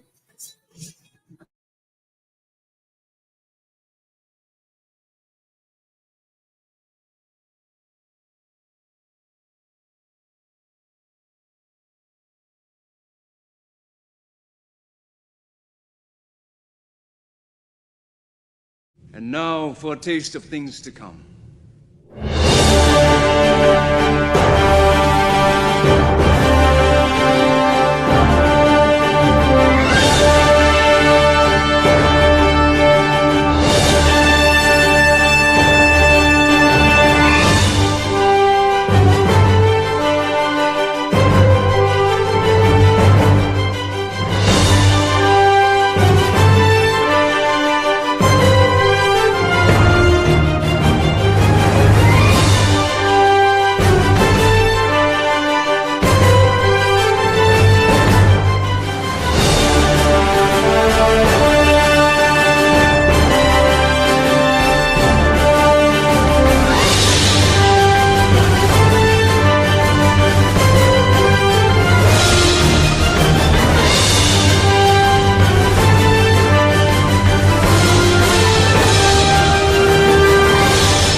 As always, we here at the Simply Reliable Studios enjoy all the professional wrestling and more. That was the quickest Liaki ever. Was somebody there? Dude, I ran. Especially seeing the promo video they're showing. Like, if they're going to the I Quit match next, I don't want to miss any. Yeah, I don't want to miss any second of it. They're definitely going into it. Dude, the video packages between these two are the best. Like, this has got to be one of the best rivalries of the year. Like, any company. I don't care what company you throw at me. Yeah.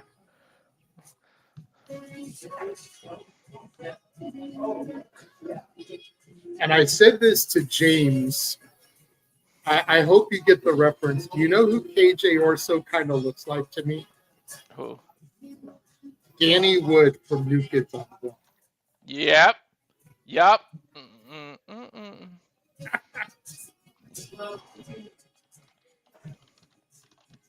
He sure the hell does. But dude, I showed this to Noah last night. Just this little video package.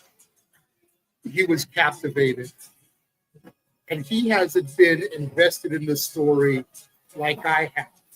Mm-hmm. Like you've become here recently.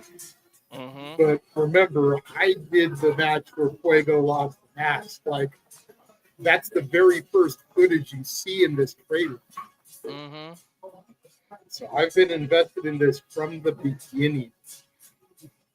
Yep, and we are going to that match. Holy shit. Not going to lie, I'm a little disappointed because I tweeted Brett Lauderdale. I wanted this to be the main event. Yep. So I'm a little bummed this isn't the main event, but it is what it is. It's not my company.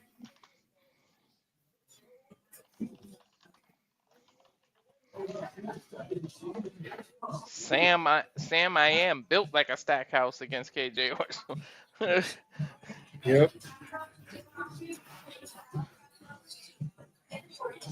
I always like the entrance of how GCW is too, like where the wrestlers come out of. Bro, that audience member looks like he should be in the damn ring. You see that guy? KJ Orso coming out first, so you know he's probably going to get on the microphone and talk some shit. Mm-hmm. KJ, my name ain't Fuego Orso.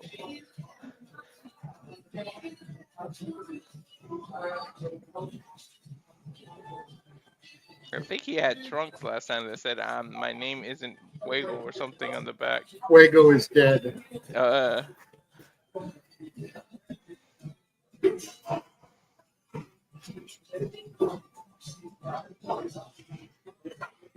Damn, that fan gave him the real finger. Shit.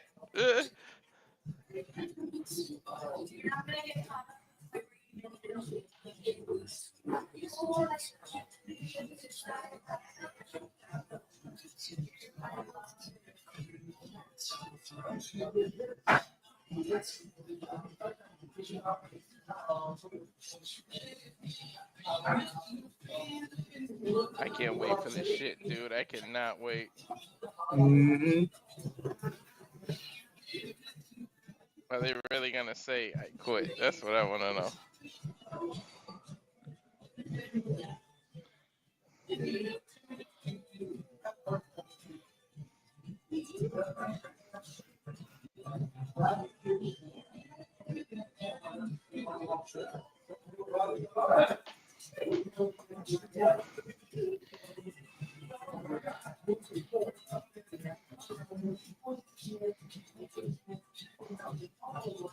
That fan right there with the army pants looks like he belongs in the damn ring. Right?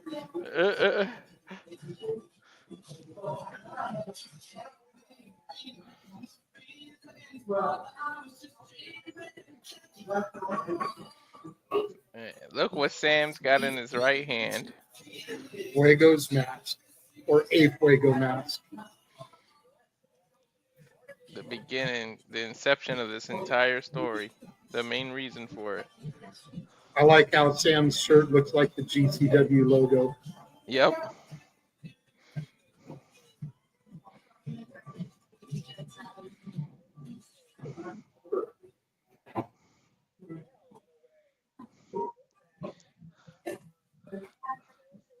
I wonder if KJ would try to trick him and say and be like, I'll quit. If you quit, I'll wear the mask or something and like wear on his emotions or something. You know what I mean? Mm-hmm. That would be interesting.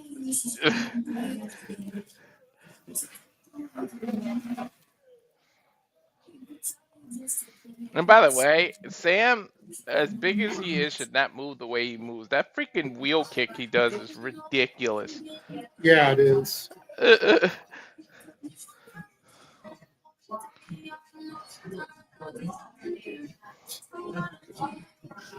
Oh, look at that. Sam asked for a mic.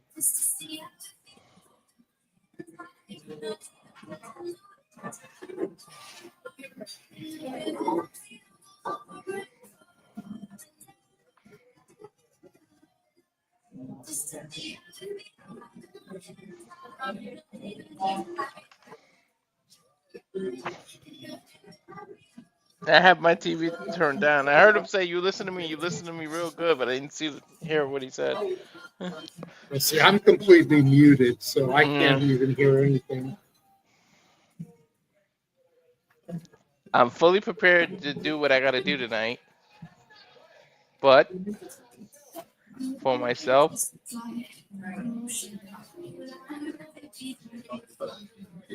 I don't know if I could do one more thing. I gotta give you one more chance. He's giving him another chance. What do you need from me? He's asking KJ.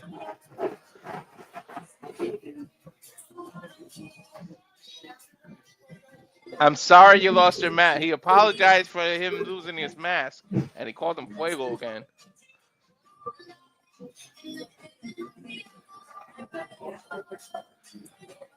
Are you sorry for what you did, or do I have to make you sorry? Damn!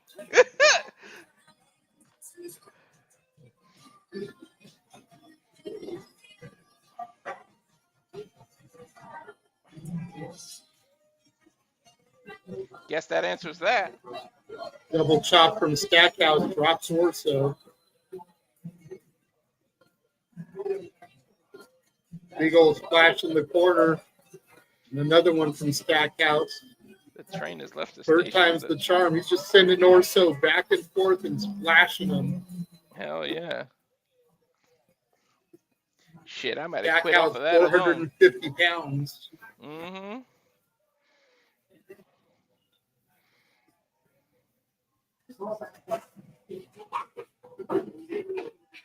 That double chop up and down. Dude, I hate Those when sting people the worst. chop Take it from experience. Exactly. I feel those, man.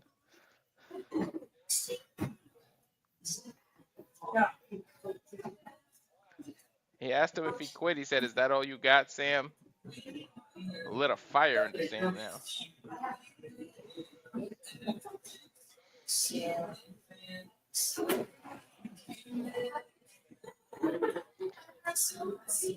Sam, I am. Let's go. Ooh, that's unique.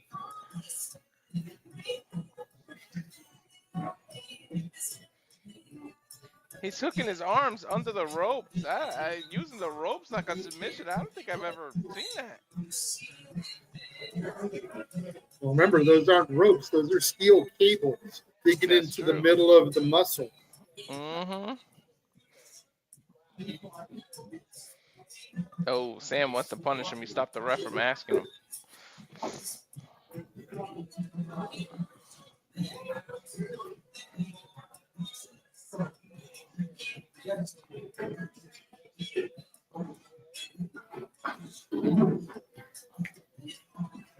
Orso moves out of the way this time when Stackhouse goes for the double chop.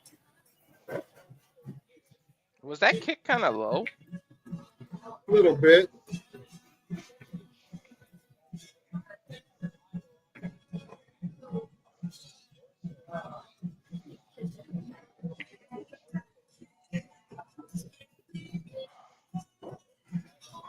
Orso goes for a double axe handle. Sam Stackhouse catches him, throws him in the roof. There's that spinning wheel kick. There it is. Oh my God, dude. Of course, I would have quit already, dude.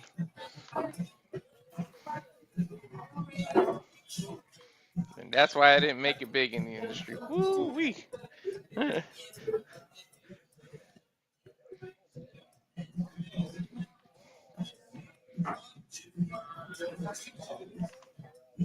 Vicious knife edge chop outside of the ring there from Stackhouse to Orso. Dude, Orso's head is literally in some fan's lap. And the fan holds him! I fucking love GCW, dude.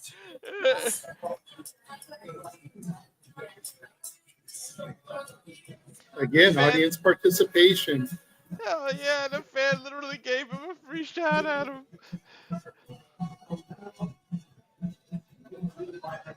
Stackhouse taking Orso down to his knees and letting a kid in the crowd chop Orso now. Is he telling I don't know if that kid should be at a GCW show. Another kid chops Orso now.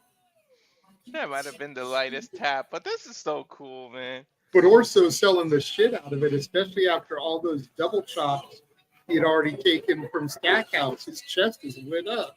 Mm-hmm. So even those weak chops from the kid right now is going to have effect. And now a female's chopping him.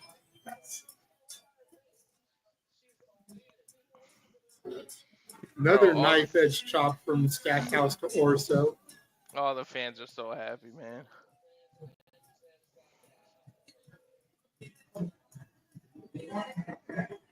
I got a feeling Orso is going to move. And Stackhouse is going to end up chopping that ring post. Dude, you didn't even finish the sentence. Bam, there it goes. You couldn't finish the sentence. Called it.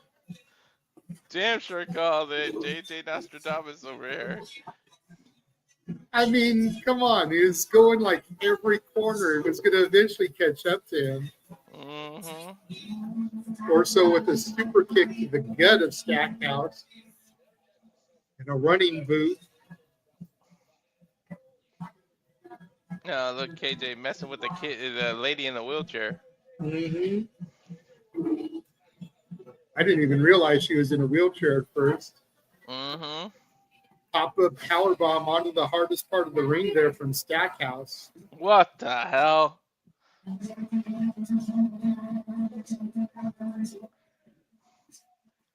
Nope, not yet, Charles. And the fans are trying to fuck him up. Sam, fuck him up.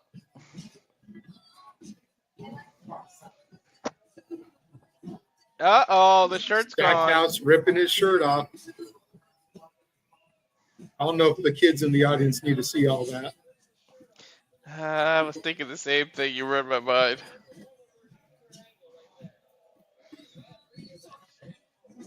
Stackhouse looked like he was going for a suicide dive, but Orso caught him with a chain of some sort. Where the hell did he even get the chain from? I didn't even see him bend down to grab it.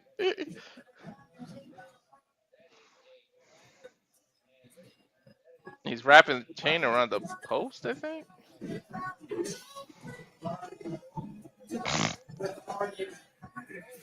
I'm a little afraid of what Fuego's gonna do. Oops, sorry, KJ. KJ throws a chair in the ring. Stackhouse is busted open now. What the hell busted him open? The post? Oh, the chain, duh. The chain, yeah. You can see the. Oh my God! That's a towing chain. Look at the hook on the end of it. It's got blood all over it. That's literally those chains that you use in a tow truck. Holy shoot!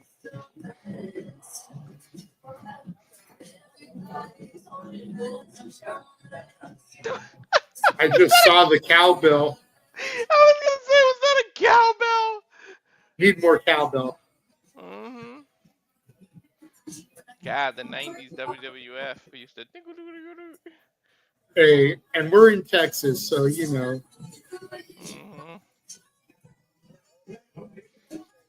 Mm-hmm.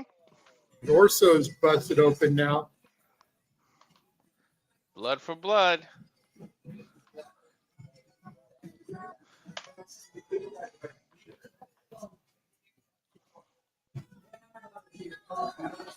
Blood in, blood out.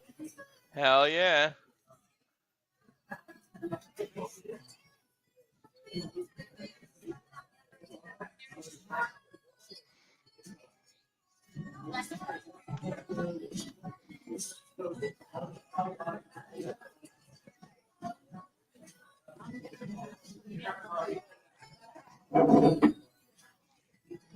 Orso cracked Stackhouse with the cowbell. He heard my request. We needed more cowbell. Yep. Jumping, spinning net breaker there to Stackhouse.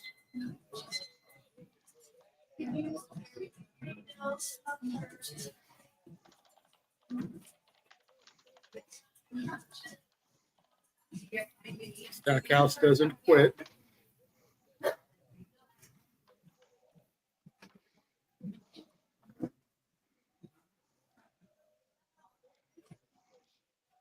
What is Orso doing on the outside? He's looking for something. Probably a. Yep. Damn, they didn't let me finish the sentence. There's the door. Mm-hmm.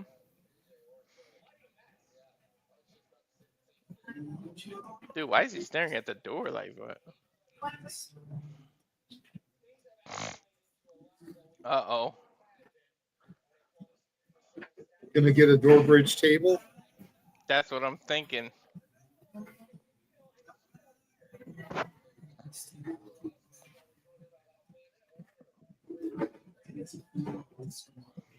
On this day, he can't see clearly because the blood's covering his eyes. Hell yeah. There's the bridge he's setting up, I think. Mm-hmm.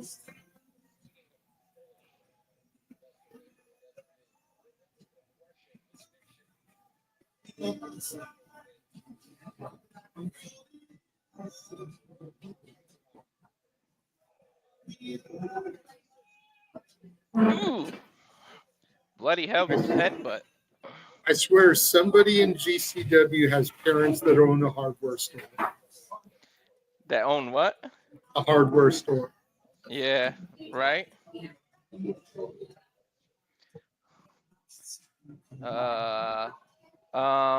JJ, what the hell are they gonna do? I'm gonna guess a Samoan drop or something. or a sunset flip power bomb. Can he flip him? He's just got to flip over him. Samoan drop. Orso Yeah, through the table. You might have knocked him out, and he can't freaking say I quit. Then it becomes referee's discretion, I think. No, Yeah, he's moving. He's not that knocked out.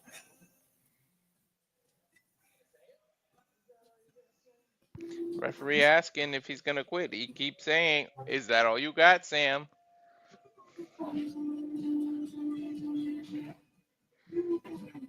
Hey man, say what you want about KJ. He's showing heart. Yep. Referee throwing the broken door pieces out of the ring. Or at least getting him to the edge there. And not Copeland.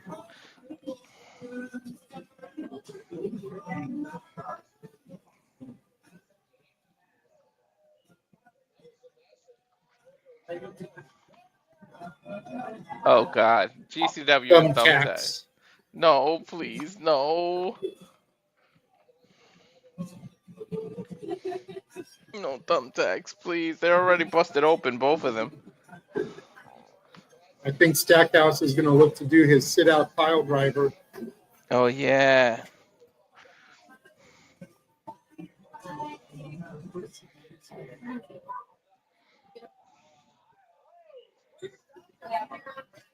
And Orso may be looking to do shots fired. His face is right above the thumbtacks. If he can get the shots fired here, that'll drive his face right into the tacks.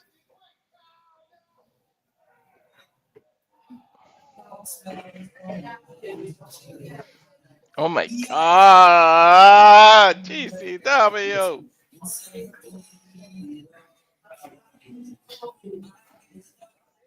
Stackhouse starting to pick himself up. Rolls to his back smartly. Them thumbtacks are all over his skin. Orso picking up the Fuego mask.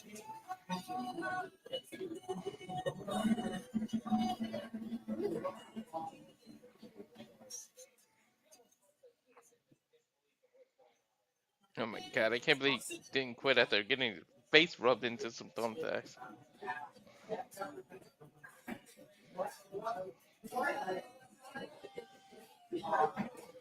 Gives Orso up. There's that sit-down pile driver. It wasn't on Looks the like they thumbtacks. moved away from the thumbtacks, though.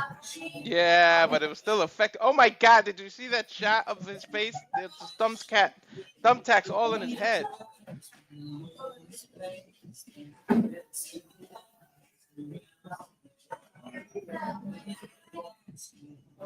What the hell is Stackhouse thinking right now?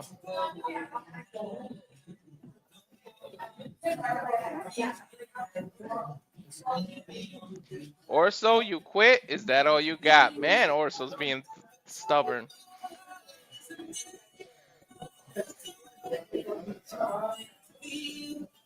Hey JJ, look what he's got. He hasn't been able to pull the trigger on hitting him with a chair, and look what he's got. He's got the steel chair in hand. Will he do it this time?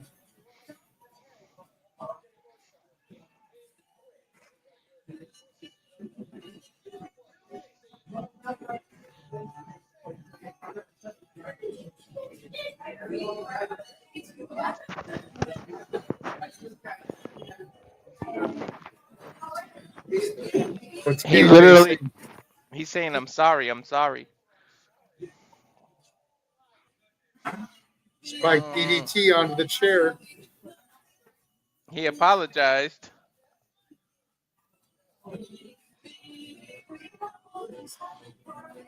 I think he threw a bunch of thumbtacks at his face. I think that's what he did. There it is, JJ, 3 doors down. Well, they haven't broken this one yet, so it's not exactly down, but.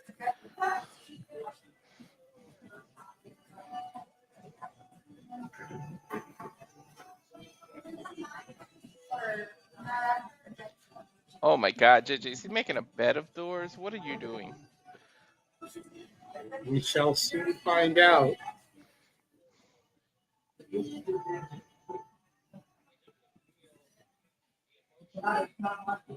He's got 2 doors set up in the ring. And another chair.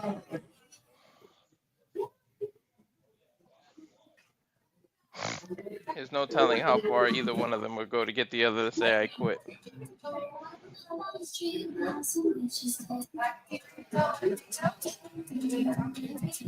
Stackhouse setting up his own chair now.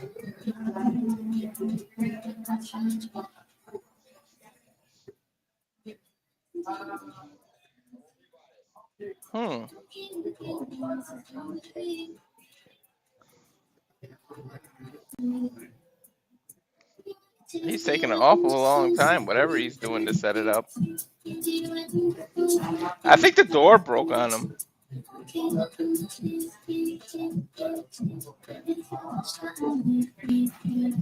Unless that was a piece of the old door from the No, it was a piece of the old door. Yeah.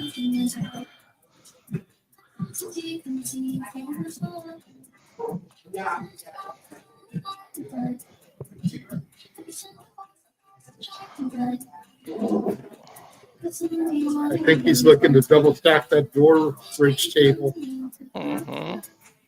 Black hole slam drops Orso into the thumbtacks there. You can see some of them piercing his back. They're back too. Oh, KJ went to a no instead of asking, "Is that all you got?"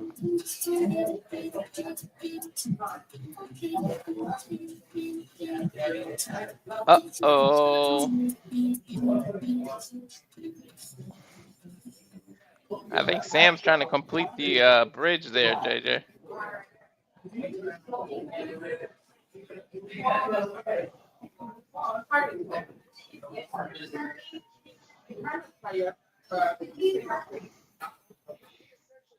We're feeling woody again. It's literally a bed. Oh my God. Big enough for Stackhouse. Hell yeah. Oh my God. I shudder to think what he's thinking. Oh.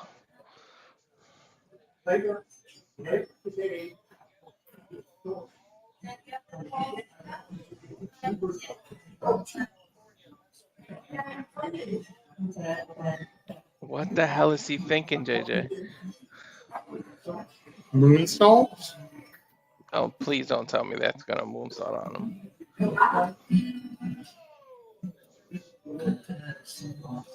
Low blow. He moved too slow. Oh, you said that the bed was big enough for a Sam.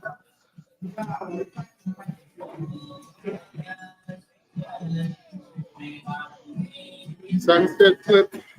Canadian Destroyer off the top rope through the table. He put the big Sam through the doors with a Canadian Destroyer. Holy shit. That's a big Both men dude. down. Look again. First, I thought it was going to be a sunset flip powerbomb, a code red, but no, that was a Destroyer. He pile drove him. Shit. Those tables are destroyed. Oh my God, how did he not quit? I think both men are just too stubborn to quit, JJ. Pride is a very powerful thing.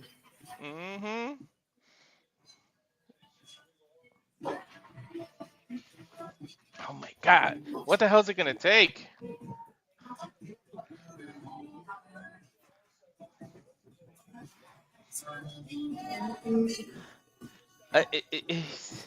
What is he doing? He's handcuffing him, or no, duct tape. He's duct taping him.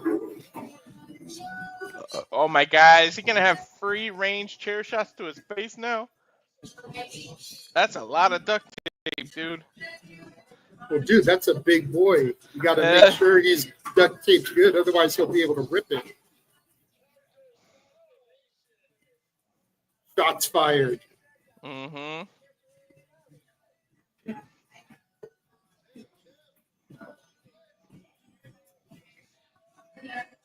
He's saying no.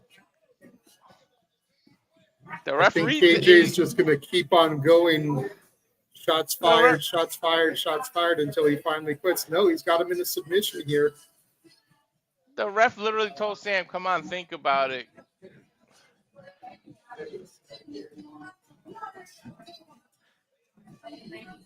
Look, KJ's smacking him awake so he doesn't fall asleep on him, so he has to utter the words, "I quit."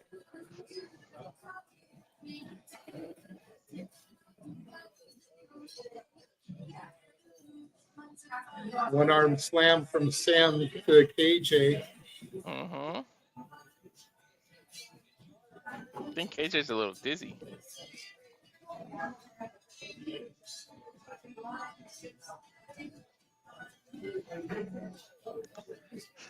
These shots to the back, dude. Ow.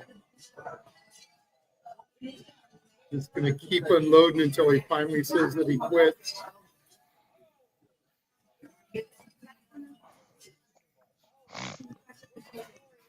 And look how he's bleeding, dude. The blood is pouring out.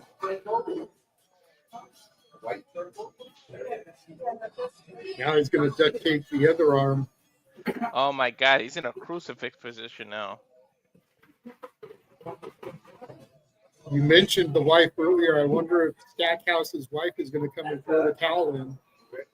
That's what I'm thinking, or something.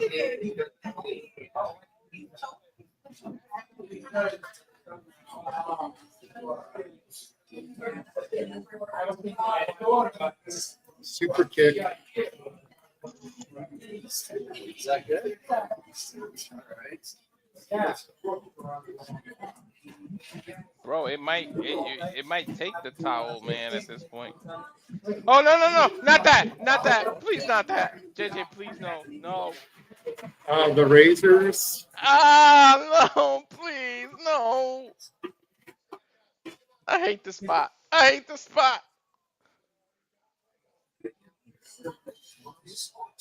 He said, the ref told him, think about it. He said, is that all you fucking got, Fuego?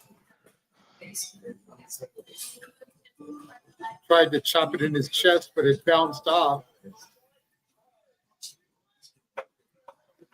It's a bed of nails, a small bed with a bunch of razors in the end. Oh my God, look at his chest. And then he just ripped it out of him.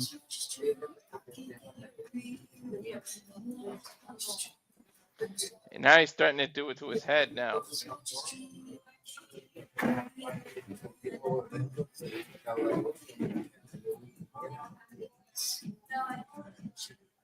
Now just hammering it into his forehead. Bro, look how the blood is gushing. I don't know wanna. Just quit, Sam. He said, fuck you, and spat the blood, dude. Wow. And Here here it comes is. someone from the back. That's got to be the wife. Damn, I called it. She's got, I think it is a towel in her hand, dude.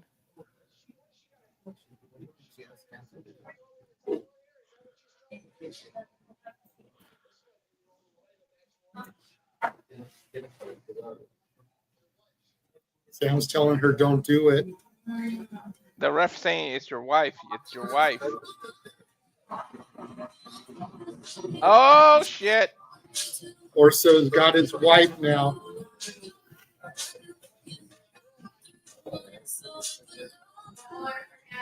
Throws her on the mat.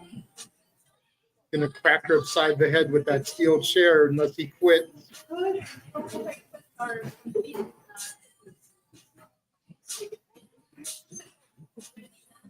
He's saying, brother, please don't. I quit. He said it. There's the bell. KJ Orso with the victory. I knew it. They showed his wife too much in every like his wife was involved in too much. I knew his wife was going to be involved in the finish. Whether you like him or you don't, KJ Orso is victorious. It took there, and you know what? Man of his word. Look, he threw the chair and didn't actually do it. I mean, a true heel would have said "fuck it" after he quit and still hit her. I, I might have spoken too soon. Look at that look he's got. He may not use the chair, but she's in perfect position for shots fired. Yep. Sam is still duct taped to the ropes. Can't do anything about it. Oh, dude, he is taunting him so bad. This reminds me of when Randy punted Stephanie. Mm-hmm.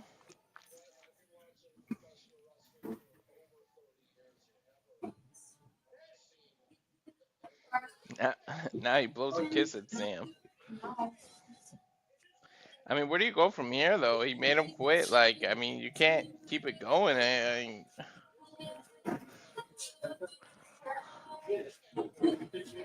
think you move on at this point.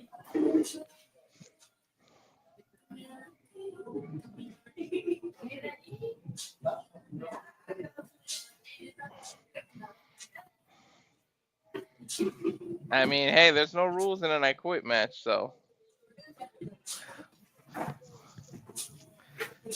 The only rules are the 2 words. I got 2 words for you. I quit. Mm-hmm.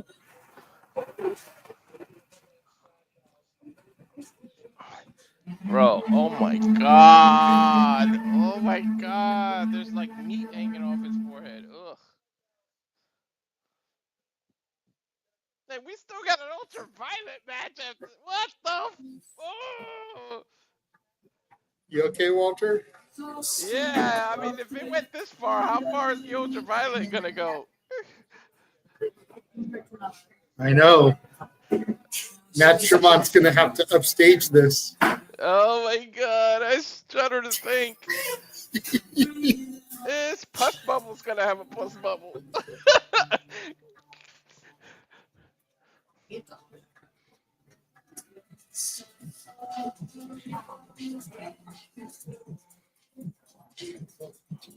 Finally, he gets out of the duct tape.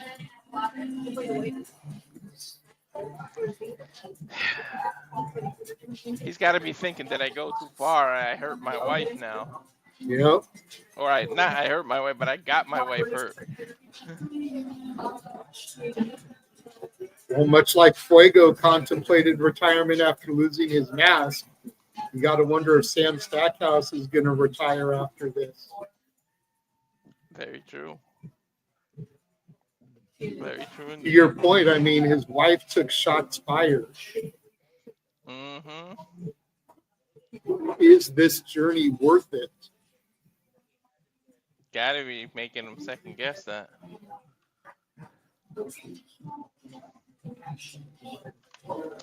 Referee helping his wife back up to her feet. I mean, give it to his wife. She took one for the team, man. Literally.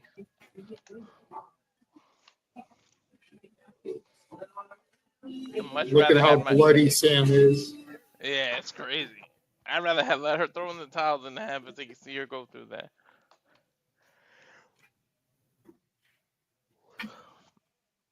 Oh my god, what a bloody mess. They're probably gonna go to intermission just to clean this.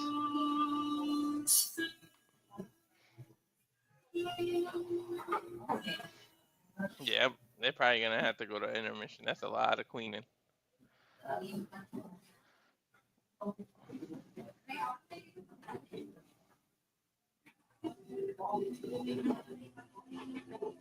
They're going to some highlights from Hartford, the top play. Just keep rubbing it in my face that I didn't go. Thanks, GCW.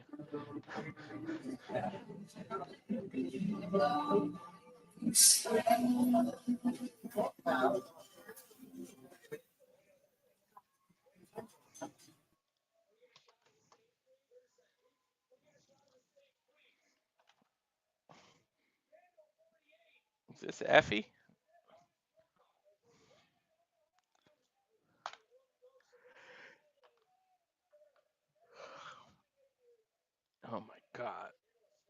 bloody mess.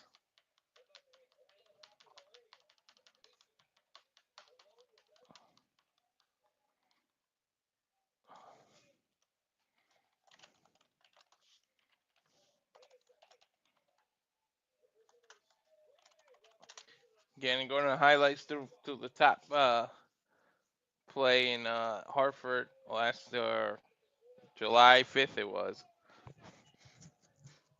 Here's the damn spot with the damn skewers. This isn't the shish kebab in Effy's forehead. Oh my god, look at that blood. And then he tombstoned him while he has skewers sticking out of his head. Ugh!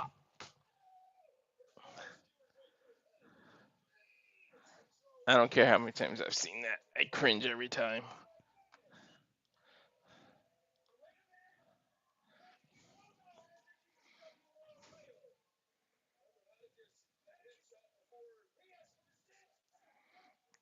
And here this is the last shot of Atticus holding the title, saying he should have first dibs on it.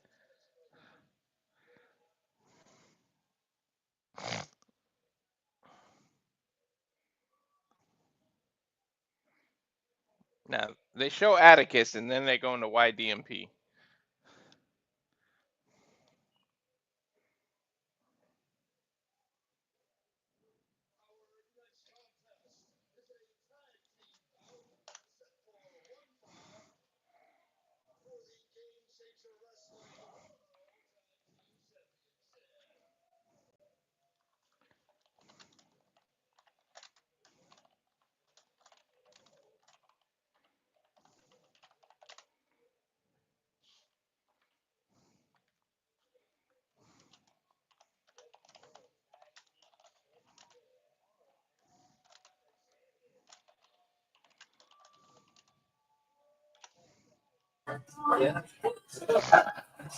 Here come the champs, YDNP.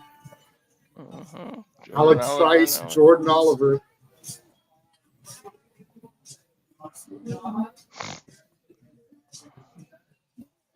Been one hell of a tag team. Defend every event I've called with James. There's been a tag title defense. Same with me. They're definitely fighting champs. Mm-hmm. Nice to get a break. Hopefully nobody bleeds in this match. Please give me a little break. Nah, no one should bleed in this one. I think that's why they did this match now. Yeah. Nice little buffer. Get the crowd hot again.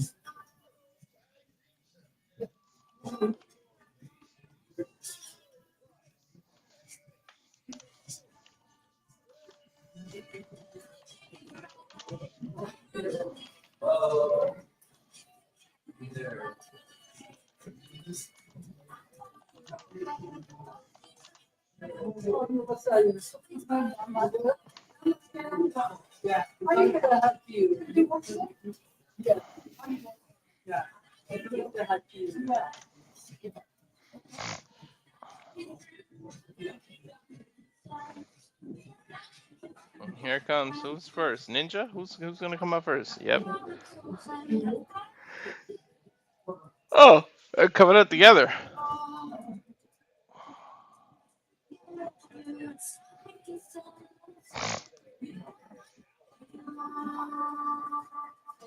Ninja Mack and what's his name? Dante Leon, is it? Yeah. Yeah. It's on the graphics, bro. Yeah, I know. I wasn't looking what I wanted to try to remember it.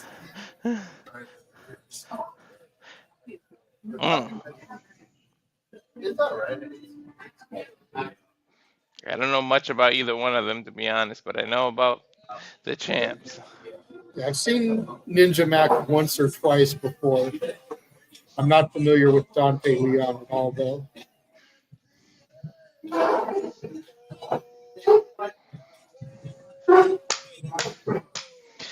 I'm a fan of what the hell was his name? Dan the Dad. That was I like that guy. That was a hilarious gimmick.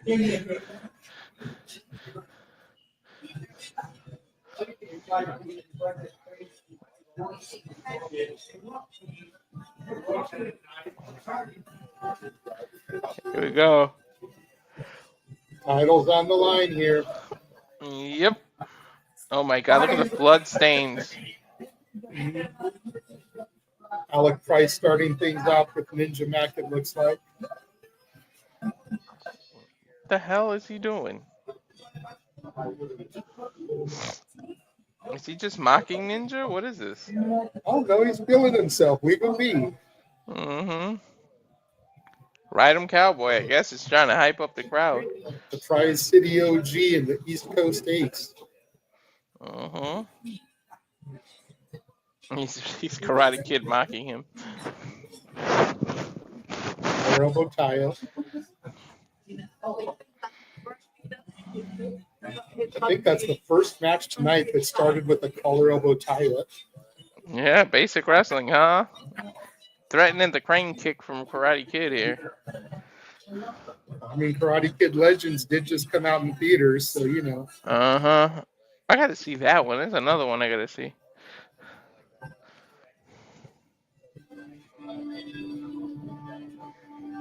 There's a lot of good movies out right now I want to see. Yeah.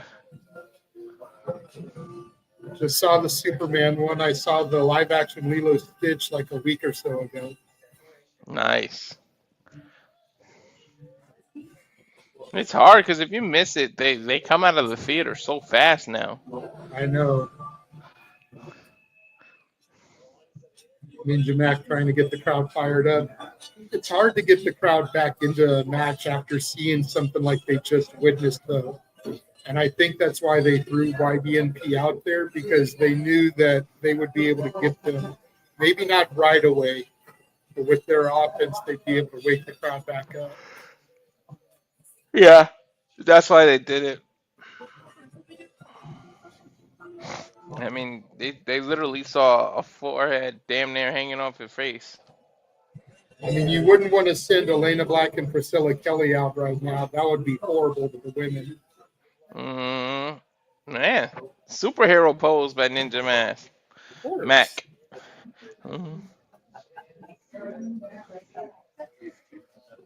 Show respect here.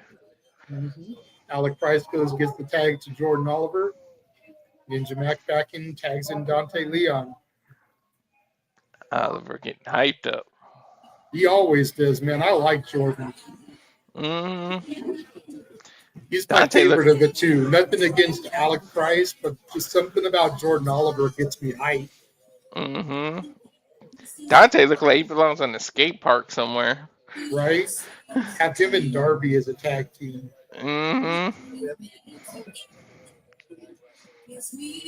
Nice standing switch. Side headlock there from Jordan Oliver to Dante. Dante backs him in the ropes, shoots him off. Both men trying to knock the other down, but they're about the same height and build, so it's not that easy. Nice pin attempt there from Dante. Finally, someone turned a monkey flip into a pin attempt. And Jordan can't be mad at that. He's like, all right, bro. These are some ugly, nasty chops by Dante. Nice standing drop kick from Jordan Oliver.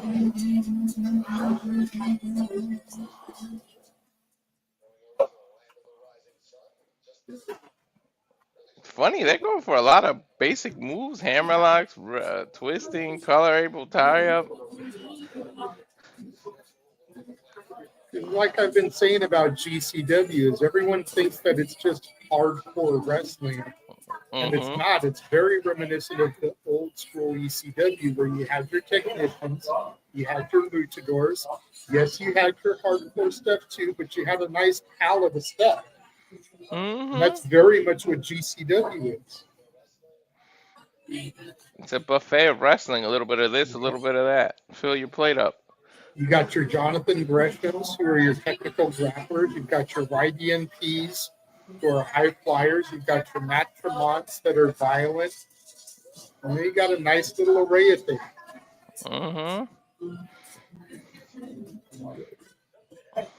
Little something for everyone. Effy brings the flamboyance as the champion. I mean, who else could get away with coming out to Elton John?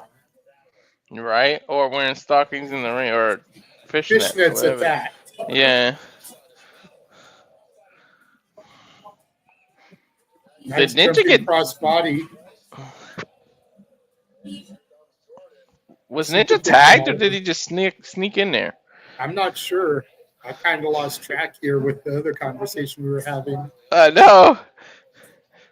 Double underhook from Dante to Jordan Oliver. Oliver backs him into the corner, though. Like I said, every match might as well be tornado, though. There's really no rules in GCW.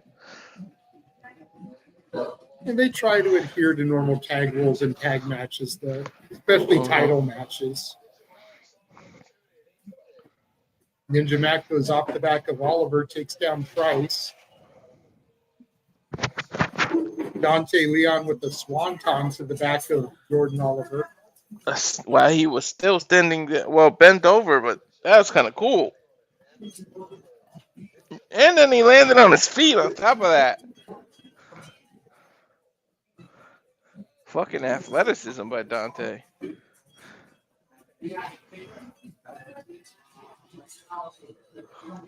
Now it looks like they're going to isolate Alec Price here. Smart. Tag team 101. Isolating somebody. Tagging And and Price out. is usually the one that gets isolated, so it makes sense. Does. Ninja Mack goes and rushes in on Jordan Oliver. Smart. Gets him off the apron there.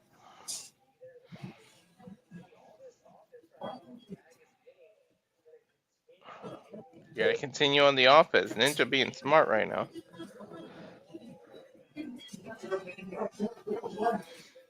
Drop kick to the knees turns Alec Price inside out there.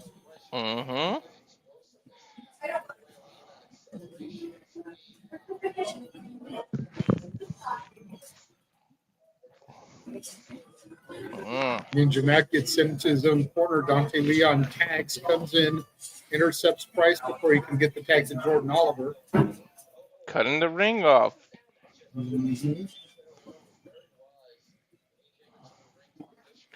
Referee getting into Jordan Oliver's face, making sure he adheres to the rules. It's one thing you can't do is, as a champ, is get frustrated. It looks like they're getting frustrated now. Ninja Mack with the double bird to Jordan Oliver, brings him in. Meanwhile, Dante Leon had Price there. Nice hit scissor takedown from Price to Ninja Mack.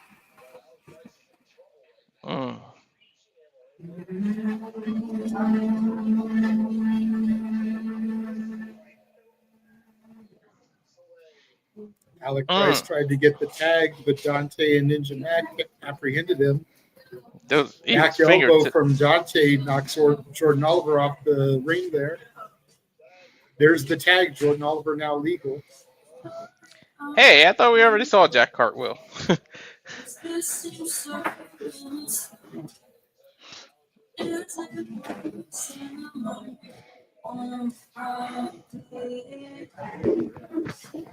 Jordan Oliver getting fired up here, trying to get the crowd into it. Nice clothesline takes down Dante.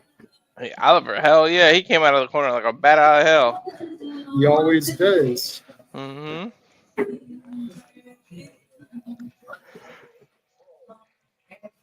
mean, he spent the better of like 5-6 minutes waiting on the tag. Oliver setting up for something here.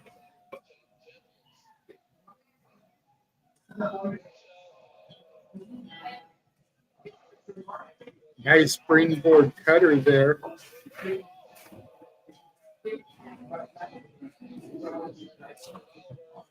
Jumps into a slam, hooks the legs.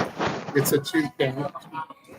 A little bit of a nonchalant cover. I thought Ninja was going to reverse that into a cover of his own. I thought so too, being honest.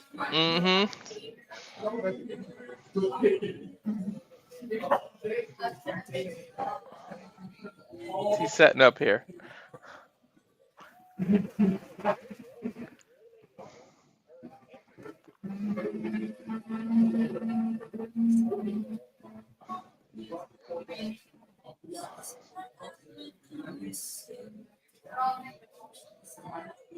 Leapfrog, backflip. Nice spin kick there from Ninja Mack. Drops Jordan Oliver. Dude, I thought he was trying to do a backflip and didn't land it all the way, but it was that kick up. That was nice.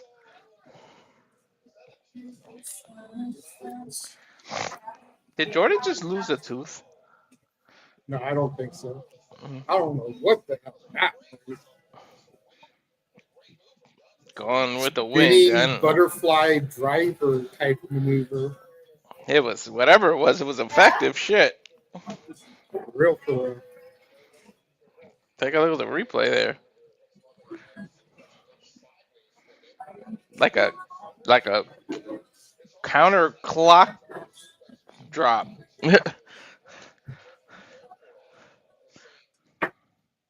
Dante Leon drops Jordan Oliver.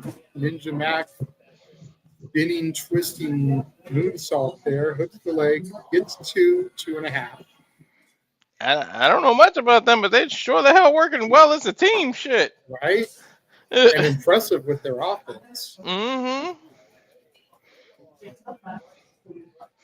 Ninja showing a mix of speed, the high flying stuff, and athleticism, agility. Sort of a mix of the Mexican and Japanese style. Mm-hmm. Handspring, backflips. Looks like he's going to go for a powerbomb. Jordan Oliver holding on. Alec Price able to catch him before he can do anything. Here comes Dante Leon. Drops all three men there with like a cannonball.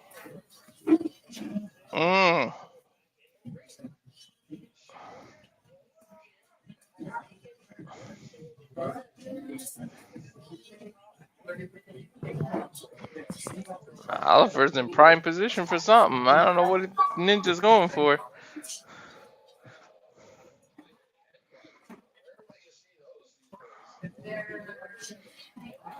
Diving headbutt.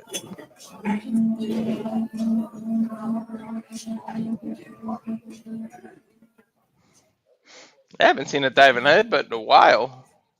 Ever since Brian Danielson retired. Mm-hmm. Dante Leon underneath Jordan Oliver here. Ninja Mack coming. Springboard kick.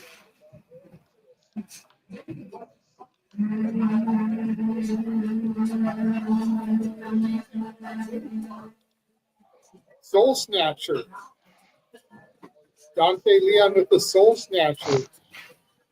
Almost got it there. Hell yeah.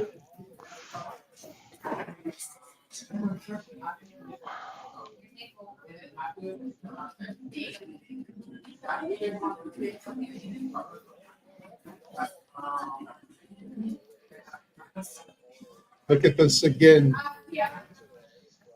Totally the Soul Snatcher here. Mm-hmm.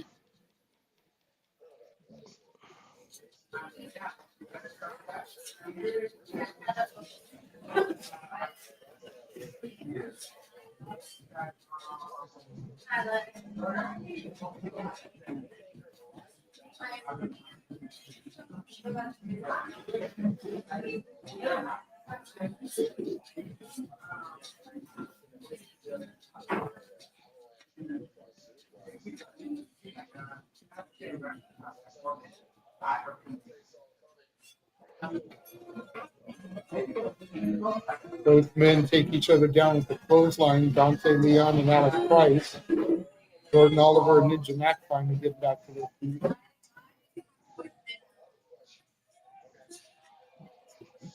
Oh my God. Ninja almost lost his balance on the apron. He got hit so hard. Big boot from Jordan Oliver. He might be dead weight at this point to get over that rope.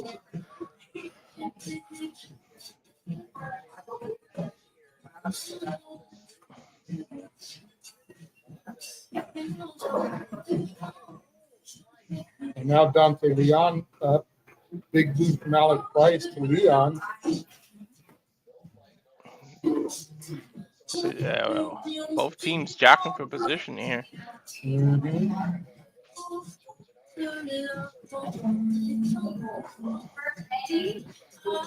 No one's really got the advantage right now. Ah! Ow. Viking DDT from Dante Leon to Alec Price.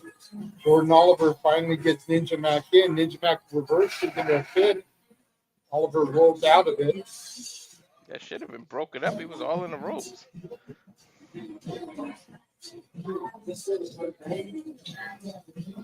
These have been the biggest threats to YDNP since they won the title. Mm-hmm.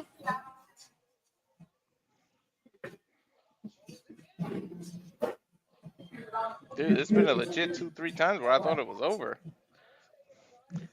Oh, here we go. Yin Yang. They did this last time. Super kicks. Ugh! Crossfire super kicks, man. Referee's exhausted counting. Oh yeah, I'm exhausted. Right?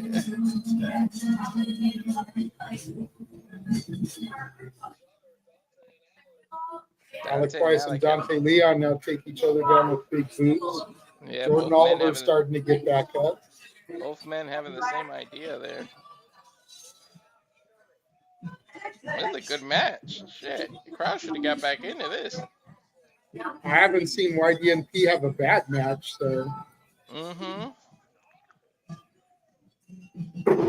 But you're right. This is the closest I've seen to them losing, though. Bro, he just turned a powerbomb into an X Factor. What the hell? Tornado DDT from Price. Sit out powerbomb from Oliver. There's one. There's two. Dante Leon breaks it up. Oh, dude, I thought it was over. There's some signature moves I haven't seen hit yet. Like this. There's that clothesline. That's a signature for Alex Price. All four men down.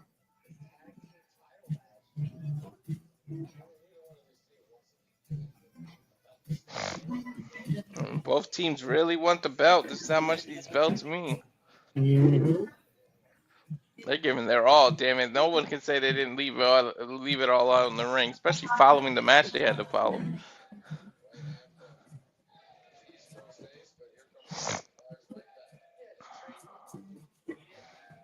These Ninja Mack and Jordan Oliver trading shots in the ring.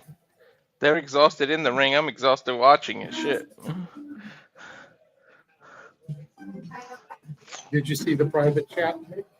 Oh, no. Hold on.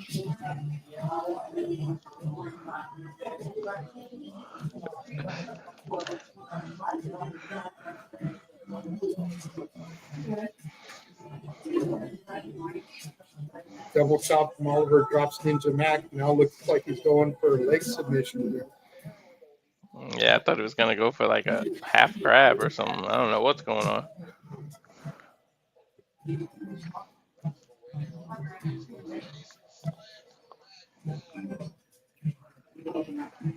Tilt the world slam. Mm-hmm. Trying to pump themselves up now. Might be the first time in a while they have the momentum. Tag to Alec Price. Tag to Dante Leon.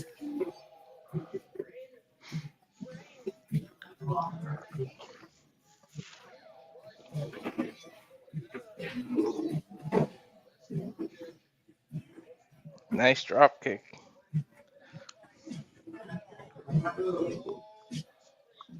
Dude, Price is flying everywhere.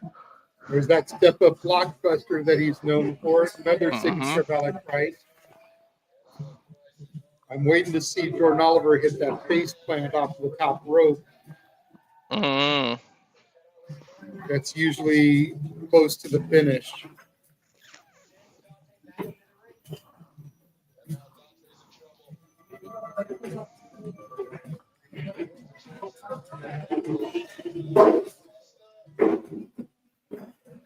Blockbuster.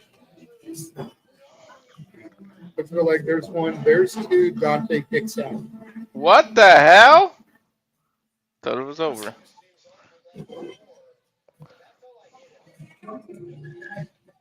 That's ended a few matches for them.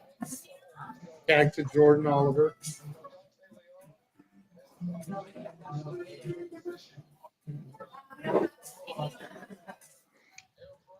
Poetry in motion. Double team Irish whip. Here comes Ninja. Yep.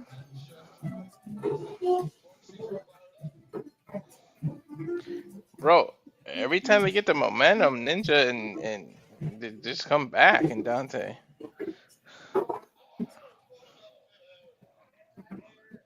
Moonsault off the middle rope, gets caught with a super kick.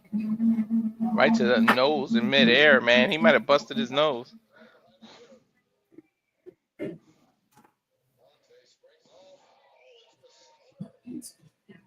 Stunner from Dante to Alec Price. Wow, a But Jordan spider Oliver is the legal man. after a spider rebound. That was nice.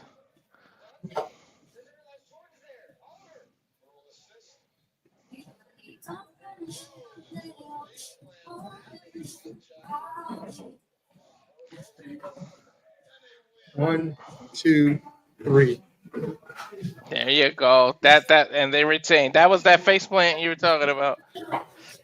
Well, modified version. Usually he climbs up to the middle rope. Opponent's on the top, and he does it. Oh, okay. So it's like a Splash Mountain face buster.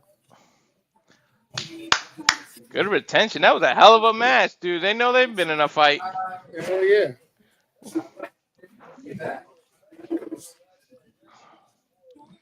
You have a number? It's Fett saying, wow.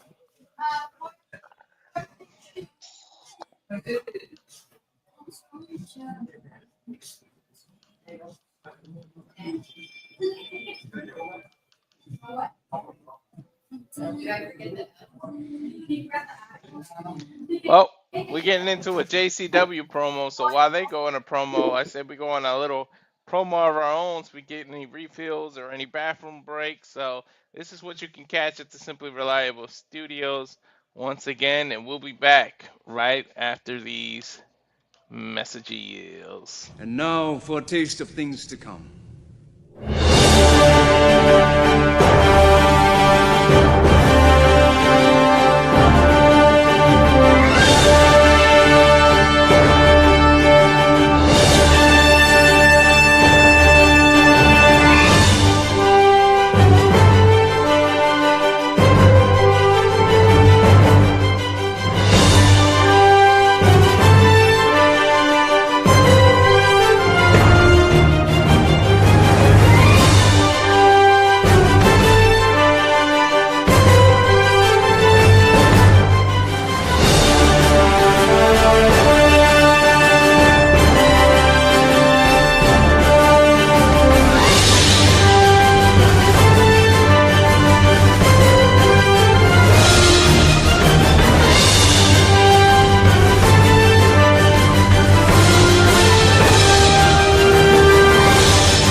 I'll do it after this event. We could do it together.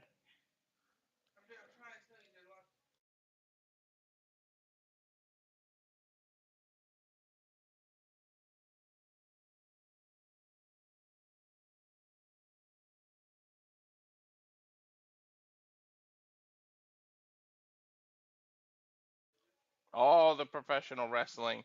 Sorry, JJ went for a bathroom break as we Getting Priscilla Kelly coming down, the former Gigi Dolan of NXT.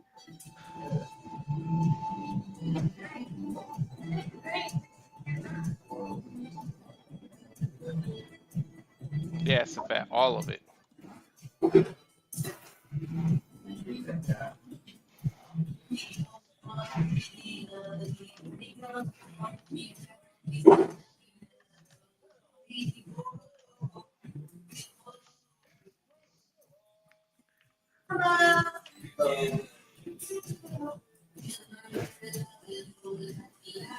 Could either of these women show up in the casino gauntlet tomorrow at All In? You never know.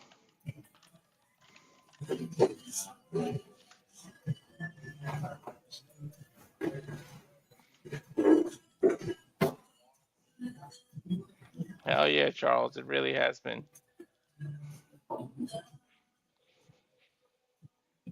Definitely two former WWE talents who were released trying to prove why they shouldn't have been released. Yep. And there's Miss Black. Hello, Miss Black.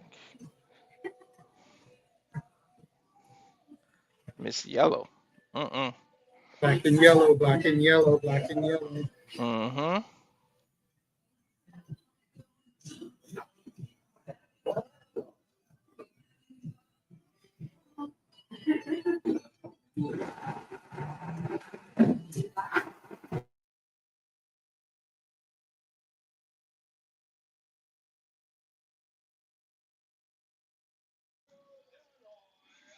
Chicago's own.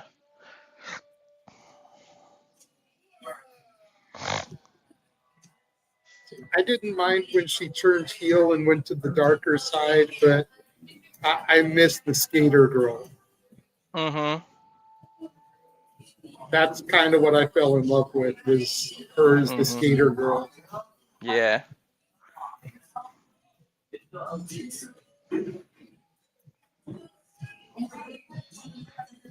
All right. I think the bell rung. Yep.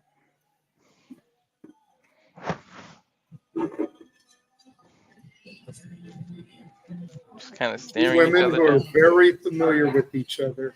Mm-hmm.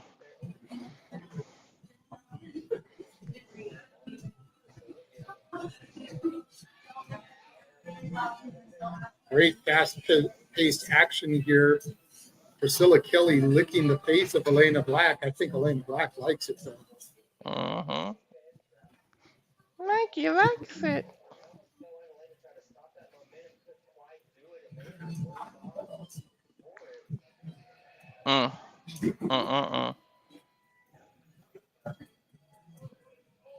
Take it easy.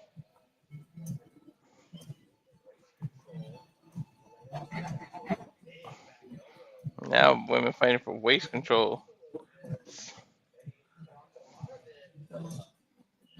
Black off Snap. the ropes, drop kick. Barely touched Priscilla Kelly, and Kelly sold it like bone busters. Mm-hmm. That was horrible.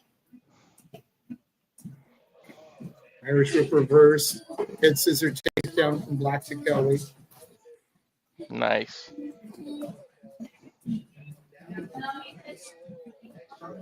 Went for a double stomp on her back. Missed completely. Looked like she got tangled up in the ropes, but then she recovered quickly. Mm-hmm. And this may be why they decided to cut her. Mm-hmm. This ain't proof why not. She might be proving why it is. Yep.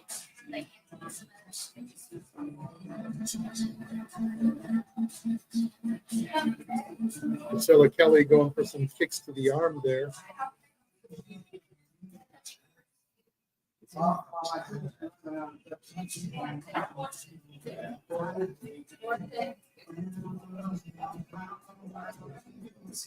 Bronco Buster there from Kelly to Black.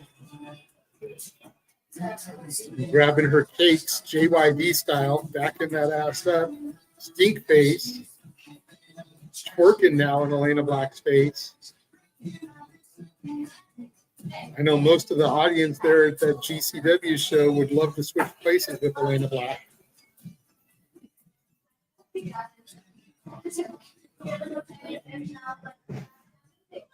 Snapmare takedown, kick to the chest, pinfall attempt from Kelly, gets 2, kick out from Black.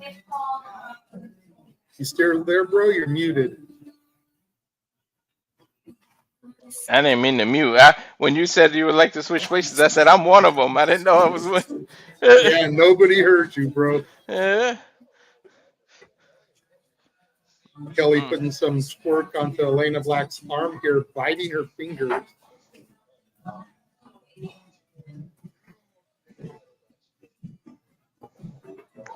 Yum yum. She's biting the hell. She was biting the hell out of that.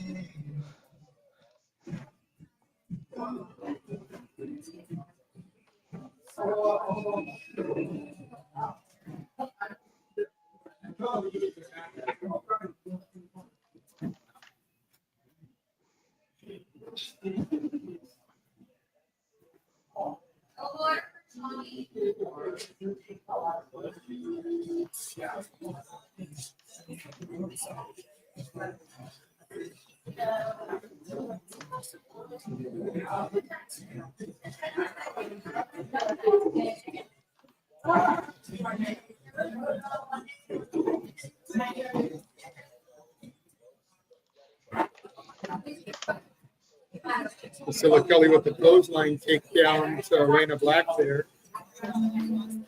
Now it looks like she's going to try a submission here.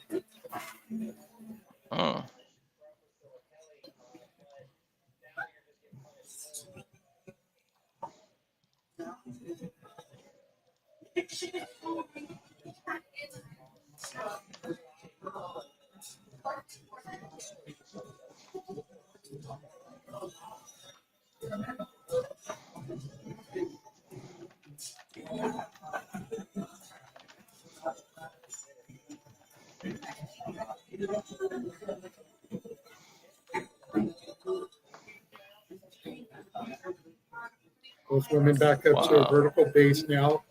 Black trying to get out. Priscilla Kelly still has control here. Schoolgirl from Elayna Black gets 2. Kelly kicks out. Irish whip sends Elayna Black in the corner. Boot from Black to Kelly. Back elbow from Black to Kelly. Clothesline takes down Priscilla. And another one from Elayna Black. Elayna Black finally getting some momentum. CM Punk-esque running knee in the corner there. Of course. Another one while she's on the ring ropes. Of course, Elayna Black, one of the daughters of Punk. Yeah, she's from Chicago herself. Hook of the leg. Gets 2 off a running back elbow while Kelly was in the corner.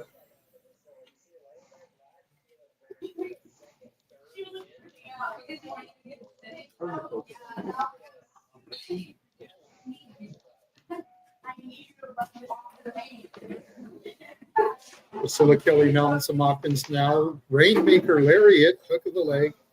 Gets 2, kick out from Elayna Black.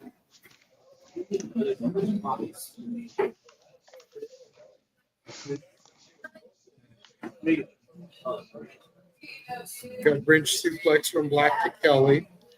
Goes for a pin attempt. Gets 2, Kelly kicks out. And Elayna Black letting out a primal scream there. Getting frustrated.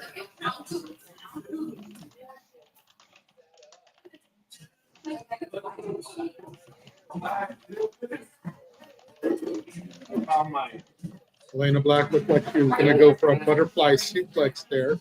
Got countered. Kelly with a sit-out power bomb. Gets a 2 count.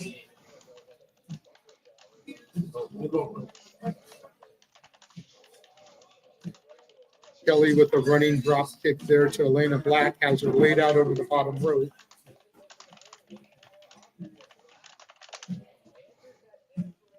Double arm DDT from Elayna Black.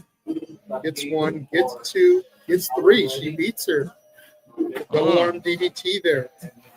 I didn't expect the match to end so suddenly. Shades of Mick Foley there with that double arm DDT. Your winner, Hold on. Elayna Black.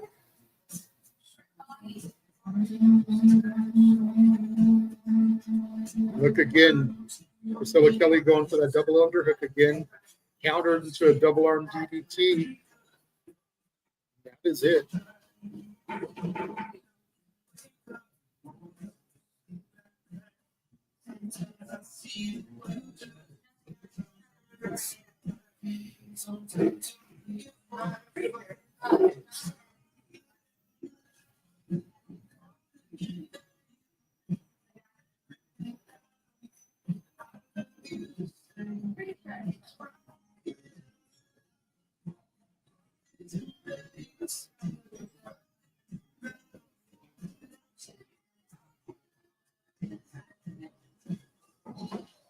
Oh, Nicholas in the chat. Well, he just got done doing his own call with Noah. Mm-hmm. I'll be right back. My wife just got home. I just gotta help her bring a basket of clothes in. No worries. While they run their promo, we'll run ours again. All right. And now for a taste of things to come.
And of course, as we always say, we are and incorporate all of the wrestling here in the Simply Reliable Studios. Shout out to the Simple Man Noah Foster, who along with Nicholas Ferrante finished their cover of Ring of Honor Supercard of Honor. We'll be discussing that, of course, tomorrow on the Saturday Shenanigans, as well as our thoughts on House of Glory, which James and Ryan are currently calling, as well as our thoughts on this show, Saturday night's main event, Great American Dash, all being discussed tomorrow on the Shenanigans. So make sure that you tune in for that.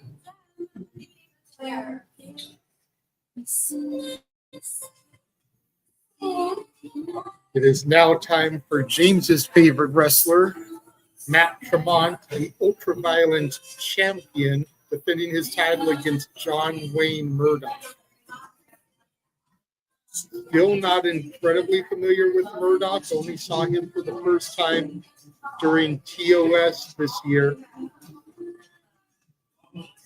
But if that was any indication, and we all know Matt Tremont, this is going to be another bloodbath ahead of our World Championship match.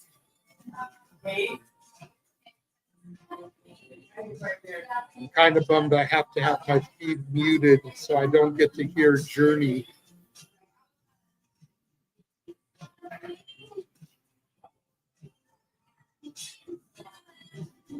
Just waiting on Walter to return. Again, he dipped out to help his wife with something real quick. While Matt Tremont makes his grand entrance to Separate Ways.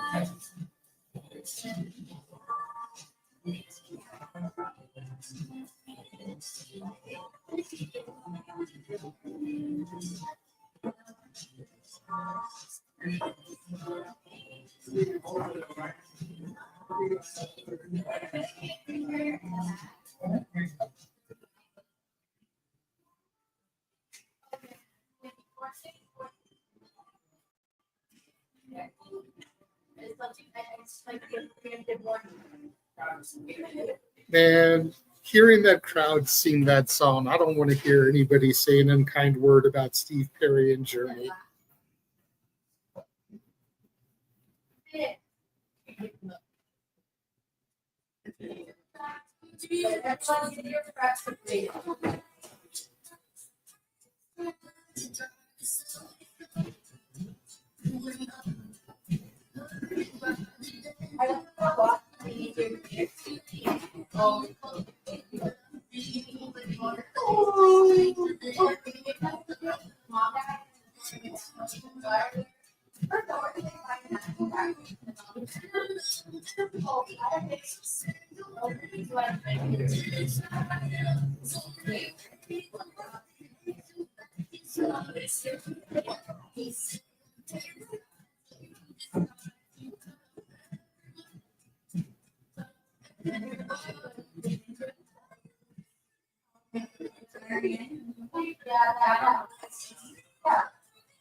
Oh, crap. They are bringing out a box of light tubes. Welcome back, Walter. Just in time. The match has barely started, and they're bringing out a box of fluorescent light tubes. You're muted, by the way, buddy.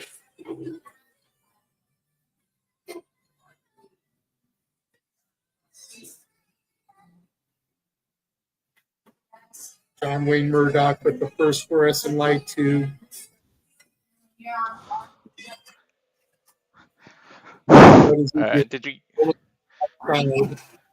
Did you give everybody a viewer discretion is advised with this crazy shit? Hell no. Because like the Generation X, viewer discretion is advised, but it'll be completely effing ignored. John Wayne Murdoch with the stomp to the hand of Tremont. Throws him to the outside. Tremont wanted the box of fluorescent light tubes, but Murdoch put him back under the ring.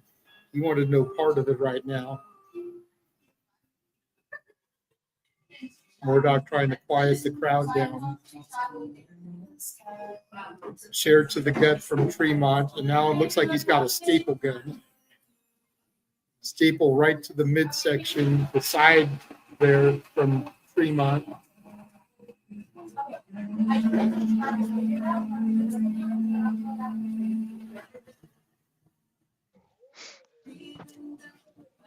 Okay, plus or minus 3 minutes before that bus opens. I don't do those type of bets.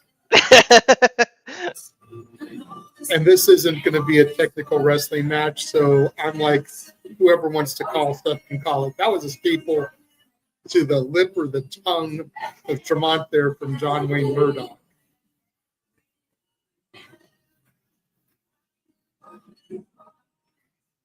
See, matches like this is why I have this background behind me, trying to have something serene and peaceful amidst all the violence and the gore. Exactly.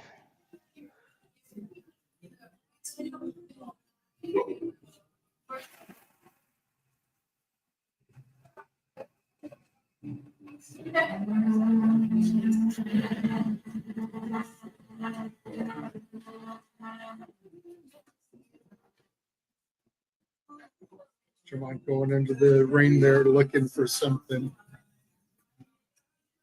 It's a door.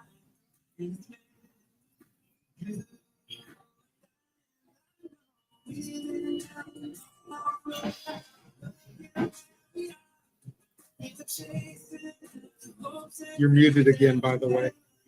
Oh. You have to remember, my headset's acting up, so I don't know if it's me or if you mute. No, yeah, I mute because my brother's here and he talks, so I mute it. There's that cute. I don't care if he talks, dude. I mean, you know where I'm at. I've got to deal with blenders going, conversations in the background, music playing, and there's a light tube over the head of John Wayne. Oh my God, that light tube smashed. Dude, how much of that goes into the crowd when that smashes?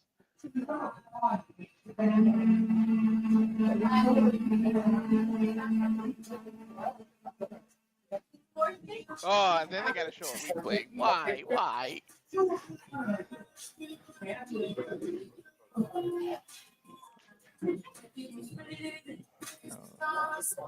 I had to pop in on James's feed when Tremont was coming out so I could comment. Separate Ways is playing. James's favorite wrestler is coming out. There's a white guy right there. Oh my God, with the damn light bulb tubes. Back body drop from Tremont sends John Wayne Murdoch through a fluorescent light tube. To your point, I feel bad for the referee of this one.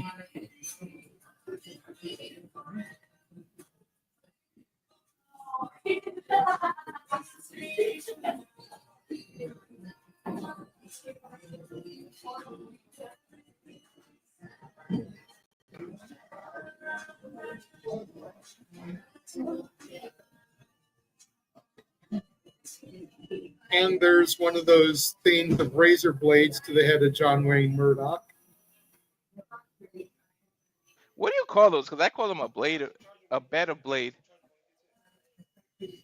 I don't know. Like the first time I saw it, I thought it was a mouse trap, but it's like the bed of a mouse trap with razor blades on it.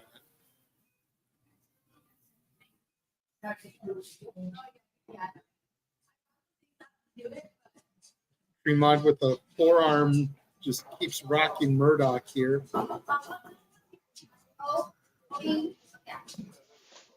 And already bleeding. Of course. As soon as we got those light tubes, you knew someone was going to be bloodied. At least it looks like the pus bubble is still intact. And I spoke too soon.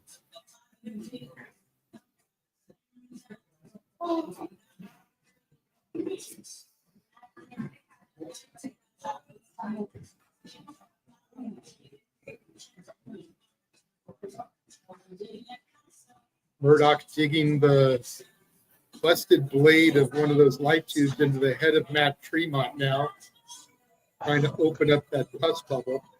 Yeah, that ain't very hard to do. It's like fighting Nick Diaz in a UFC. They just bust open because there's so much scar tissue.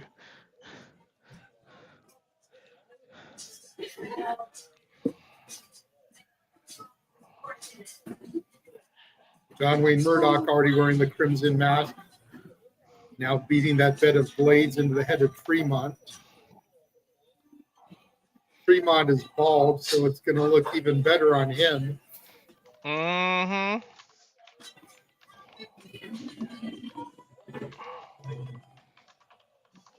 Oh, he's just stepping on that bed. Dude, pretty soon somebody's gonna attach that to their boot and just super kick somebody. Don't give them ideas. That sounds like something the Young Bucks would do. Right. And All In is tomorrow.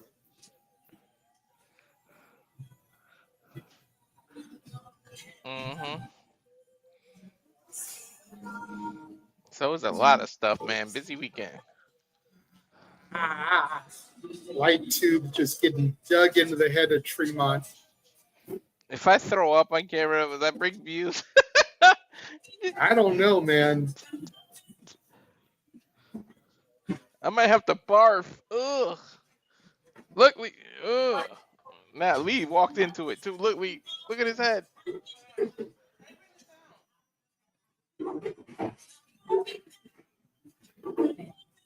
Charles says he loves watching these when we cover them just to see how we react to it because he's used to it. I'm more or less used to it, but every now and again I'll see something that just gets me in the gut. I'm glad you asked first. That would have got views. I think the last time I saw something that really got to me was the TOS matches. Alicia just said that was disgusting, right? But then she goes, "Are you live?" Yeah. She said, "I'm glad I asked because I was about to take my pants off." I said, "Yeah, that would have brought views." Right? Yeah, that's real. Is that real? No, that ain't paint. Tell her That's this that isn't bubble. WWE.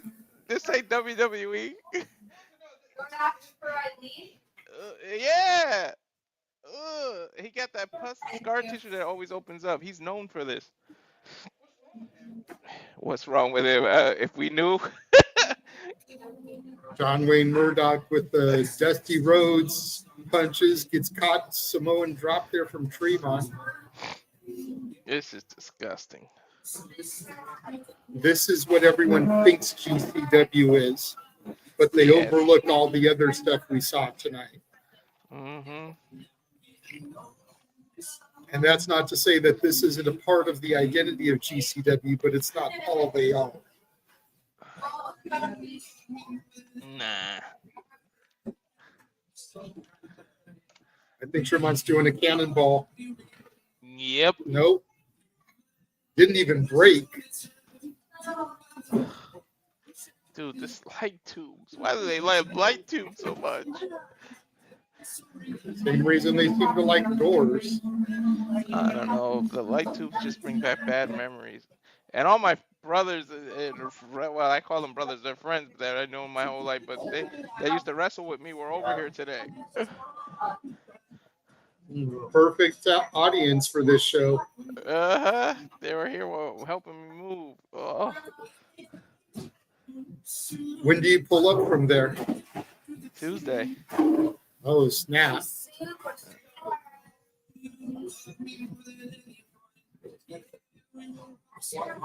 Woohoo! All right, hold on.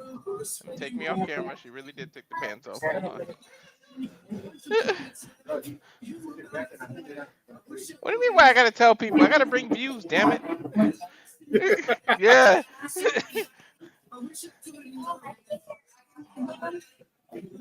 Woohoo! Thank you. Fall away slam puts Murdoch through the door bridge table. Pinfall, 2, kick out. That door has so much blood on it.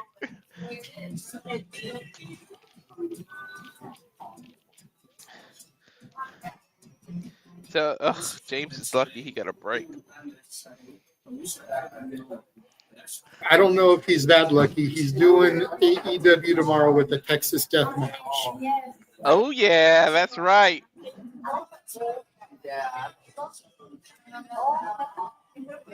And then, like I said, you've got the Bucks versus Ospreay and Swerve with the EVP status on the line. And if Swerve and Ospreay lose, they can't challenge for the title for a year. So you know that's going to get violent.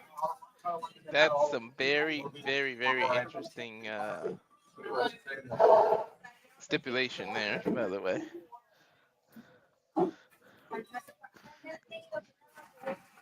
Murdoch just shut the light tube as Tremont and broke over his head, causing him to stumble back in the corner. Murdoch with another light tube. Definitely somebody owns that the hardware store you're talking about. And they specialize in light tubes, doors and light tubes.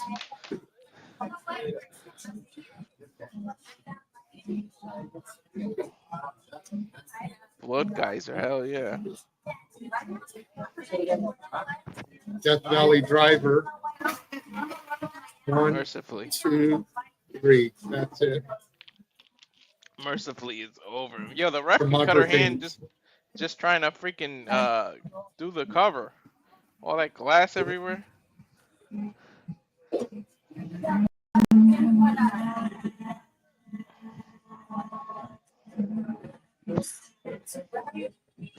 Ow, ow.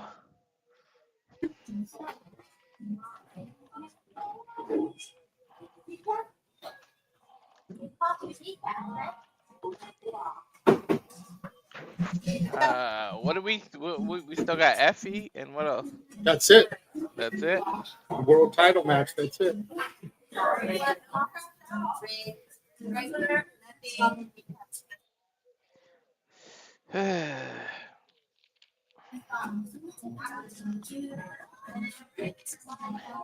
What I miss about indie wrestling, you got to learn. Like if you stayed long enough and you asked certain people, they would let you help be a stagehand, like take things down in the ring post.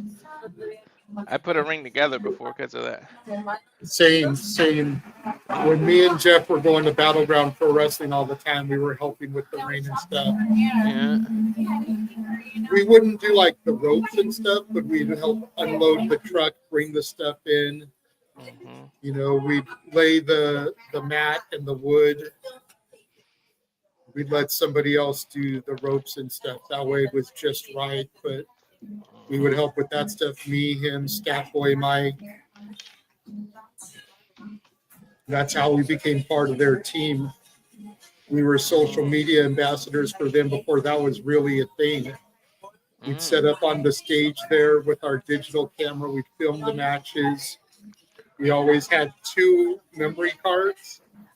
And as soon as one match was done, we'd take it out, put the other card in, upload the match, and start uploading it to YouTube. Switch, like the whole show. September 20th, Ukrainian Cultural Center, LA. That Anchorage, Alaska is going to be very interesting. I kept making jokes with James that they were going to wrestle in front of penguins and igloos. Hey, you know what? I wouldn't put it past GCW.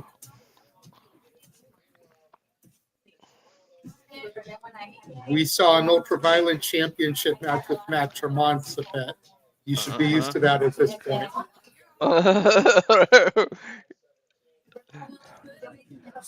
Well, they got 2 shows in Atlantic City. Lucky sons of bitches. Well, that's Thornville, basically Ohio. their home. Yeah. That's the homecoming show. They're going to be in Rutherford, New Jersey, the 1st and 2nd SummerSlam weekend, and then Atlantic City at the Showboat, which is basically their home base, for 23rd and 24th, which is their homecoming shows. Damn. What time are they going to air when they're in Japan? I'm really looking forward to the Coney Island show, but that's the day of our karaoke, and I have to work that day. So you and They're going to have to be on the call for that one. What time are they gonna do Japan, and what time are they gonna do freaking what did I London? I don't know. If they do them like WWE, then we'll get it at like 1 in the afternoon, 10 in the morning, Mm-hmm. which that would be dope.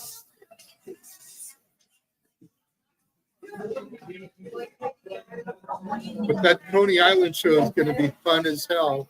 Oh, we got a guest visitor. Hey, James. Matt Tremont is not my favorite wrestler. That's bullshit.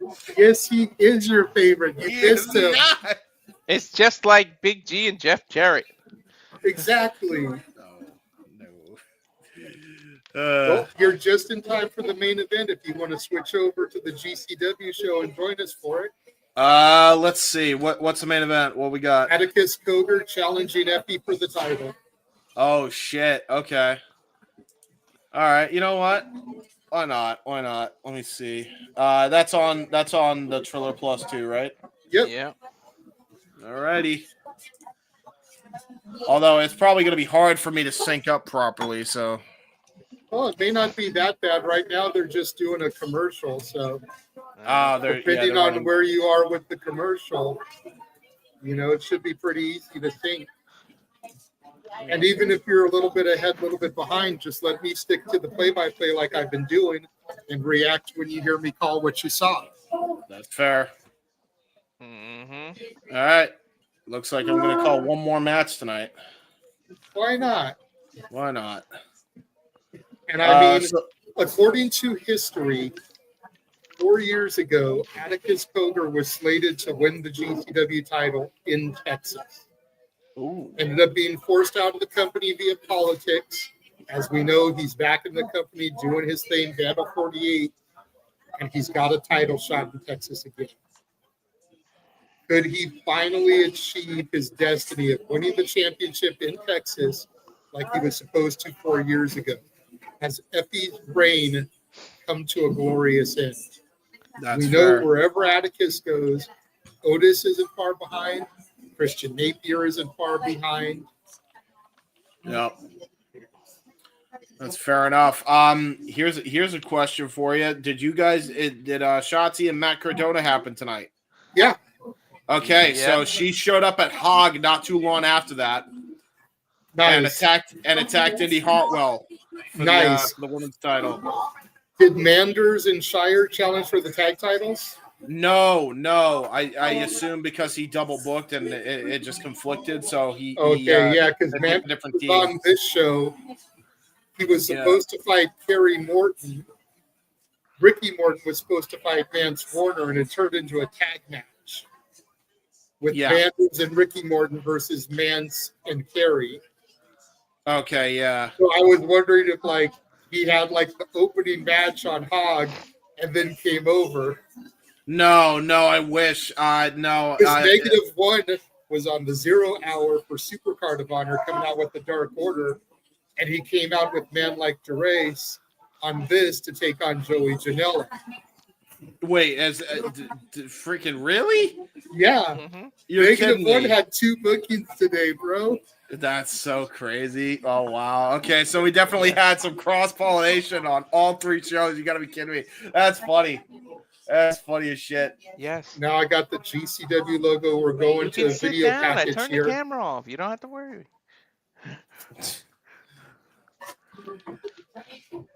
And now look at all right, so let's see. I'm seeing a TKO. You don't want to be a ratings getter? I hear that, Walter. Good. Hey man, whatever gets views, damn it. Better than seeing the blood. Oh man. Oh yeah, you guys just called a Matt Tremont match, didn't you? Yes. Ugh. And yeah, that thing busted open. It always does. Mm-hmm. It wasn't as bad as a normal Matt Tremont match, though, in fairness, because I don't think they were going to compete with the I Quit match between KJ and Stackhouse. Oh, really? That was gnarly and bloody. Oh, really? I can't wait to watch that back. Oh That's my one God, the match I skin, was looking forward to watching. the skin from his forehead was almost hanging. No, you Of serious? Sam's. Dude, he punched the bed of razor thing on his head like 10 times. Yeah. Yeah, that's Effy wild, versus man. Atticus 3. All right, There's the so graphic. yep. I almost forgot that this is the third time they fought. Let me know when you see Psycho Sid Boy in the ring. Okay. I'm seeing just sweeping of blood right now. Or the ring. Yeah, well, yeah, he's in the ring. Mm-hmm. Okay, you want to hear some irony? I What? didn't want to say this earlier. Like, legit, as soon as the Tremont match was over, I had a family, like, right over by me, because I'm at a Starbucks too.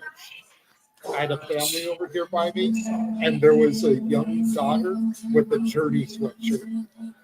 Oh, my God, of course. I told her I love her sweatshirt. There you go. I love that you're calling this action in the Starbucks. Hey, I'm down to do play-by-play, man. I mean, I had to, right? We needed to do the teams. I did the first couple GCW shows we did, me and you, I was the play-by-play. And then somehow it just kind of like flip-flopped and you took over. This is true. So it's not like I'm unfamiliar with play-by-play on some of these indie shows. Most and violent. Walter and I are already planning to go to the LA show because he pulls up on Tuesday. So he'll be out here come September. There's all of Vandal 48 with Atticus Cogar, Christian Napier, his brother Otis.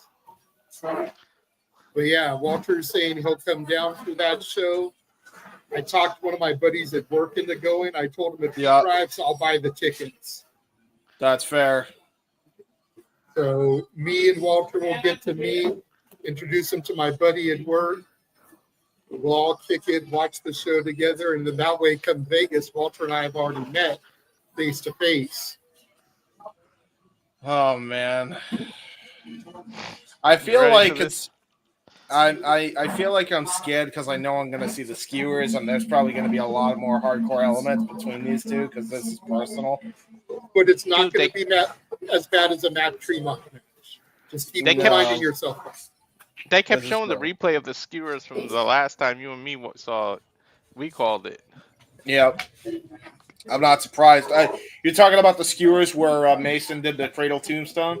Yeah, to Effy. Yeah, by the way, he was unsuccessful in capturing the Hog title. He decided to low blow to keep his title and screw over Zilla. And then they had a Pier 6 brawl GCW style on that show. So I'm like, well, I'm ready for a GCW match, if anything. Did you see that audience member? Does he not look like he belongs in a damn ring? Like, what the hell? Yeah, he does. Holy shit. The one there with the Oh. camo and the tank top? Yeah. Bro. Yeah, he does kind of look like that. I ain't going to hold you. Elayna Black versus Priscilla Kelly was probably the weakest match on the show. Elayna Black had a bunch of fuck-ups. Really? Me and Walter joked. It was like they're supposed to be showing that WWE messed up in releasing them, and maybe they're showing that they were right in releasing Elayna Black. Well, you know what's funny about that as Effy comes out with the championship over his shoulder. Yeah, believe it or not, that was the same for House of Glory. The weakest match was the Indy Hartwell match. So I guess we that's not a good. I feel like that's a bad thing. Oh no. You can't hit a home run every time, I guess. No. And in all fairness, Elayna Black's been doing pretty good here in her GCW run. I think it was just being in the ring with Priscilla. You know, I think they both wanted to prove something, and they probably tried to do too much too fast. And they ended up botching some stuff. You guys missed it. Alicia looked up and saw Effy in the fishnet, and she said, "What the fuck is that?" Like I said, man, Effy's the only dude that can come out to John's Goodbye Yellow Brick Road and Make It Cool, Yeah, you didn't notice that his theme song is Elton John. which ironically is my favorite Elton John song. So Yeah. the fact that Effy uses that is just great for me. Man, What the this. fuck is that? What That the was funny. fuck is that? That's so funny, dude. Because she just watches our videos. She doesn't watch the actual event. So now that she's sitting there watching the event, she's like, what the? Yo, you should have heard her, James, when she saw Matt Tremont. She said, is that real? Is that paint? I'm like, yeah, that's blood. I was like, this isn't WWE, sweetheart. That's real. I was telling Walter before the show began, over the course of the week, James, I had likes on Facebook from Joey Janela, Effy, Christian Napier, and I got followed by Christian Napier. There you go. Not too bad, not too bad. So needless to say, when we go to that show on the 20th of September, I'm going to be looking to try and make some connections. There you go. That's how you do it. I am going to shut my door so that way I can disconnect from the upstairs neighbors so they don't yell when I eventually scream because people are bleeding buckets. So I'm going to do that real quick. Okay. Atticus, of course, as we mentioned, as he entered with his Vandal 48 Familia, brother Otis Cogar, cousin Christian Napier, Effy, a lone wolf out here, nobody with him. We got to wonder who may come to Effy's aid if Vandal 48 start to get overly involved in this. This is true. Good to see you, Ryan. Just got done with our House of Glory call, him and I. Yep. Ryan, just like I put in the private chat to Nick, you're more than welcome to join us for shenanigans tomorrow because we're going to be discussing all of these shows and our thoughts on them. This is true, So man. please feel free to join us. Just talk about graps. Grap as grap as can be. I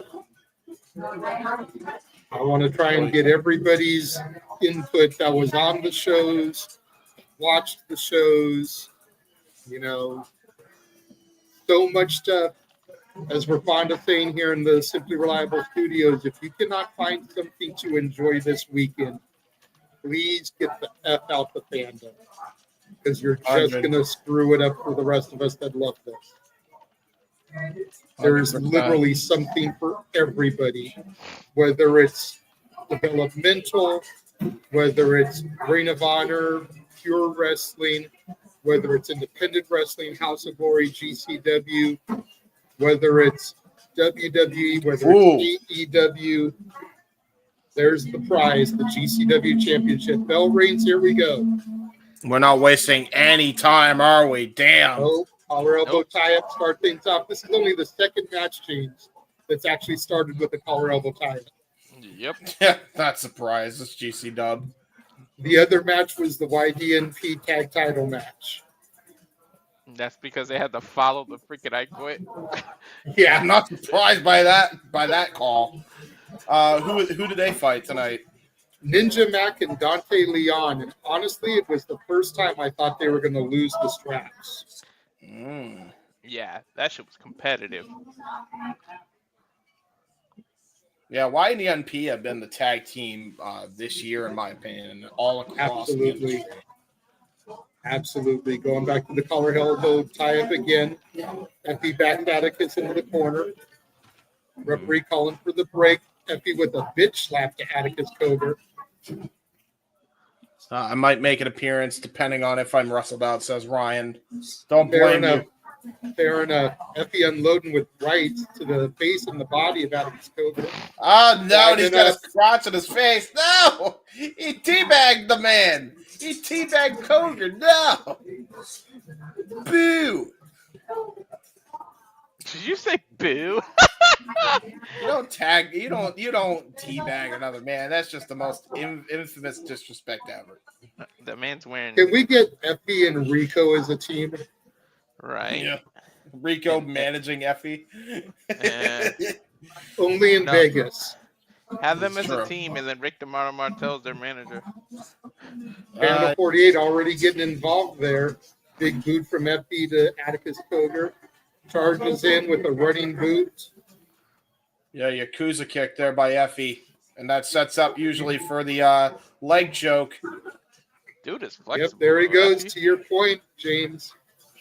Yeah, he is flexible, man. Like, Effy is a very underrated wrestler. I feel like because a lot of people want to write him off because of his gimmick, but you really shouldn't, man. He's a really good wrestler. I made that very mistake when I first saw Effy. I thought he was a joke.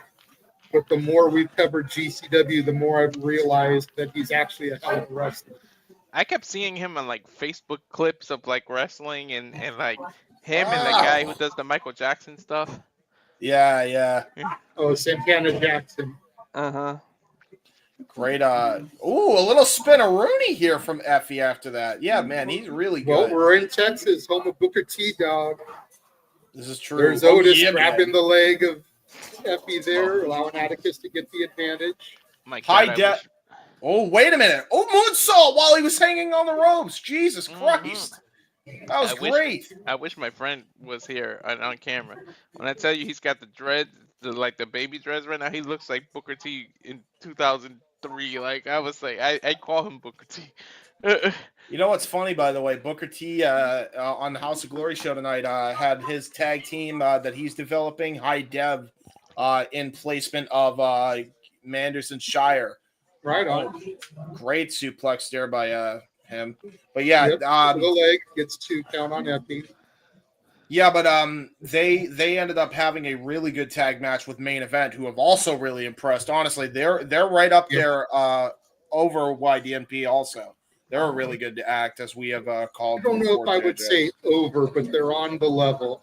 Yeah. YDNP, I think, is the tag team of the year right now. And I know nobody's going to say that because they're going to go with like the Young Bucks or the Hurt Syndicate or the Street Profits, some major team.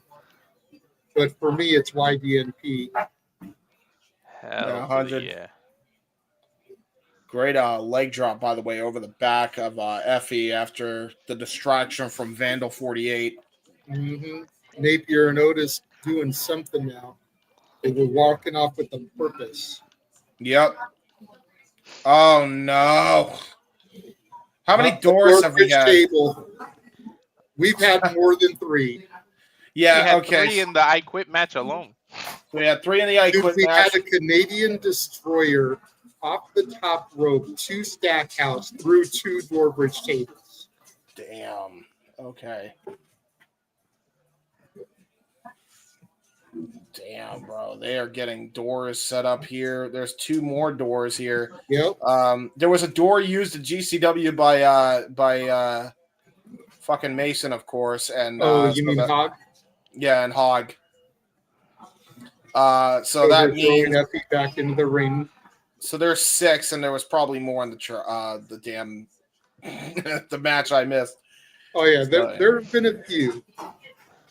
I don't think we've quite hit double digits yet, but we might be right about there.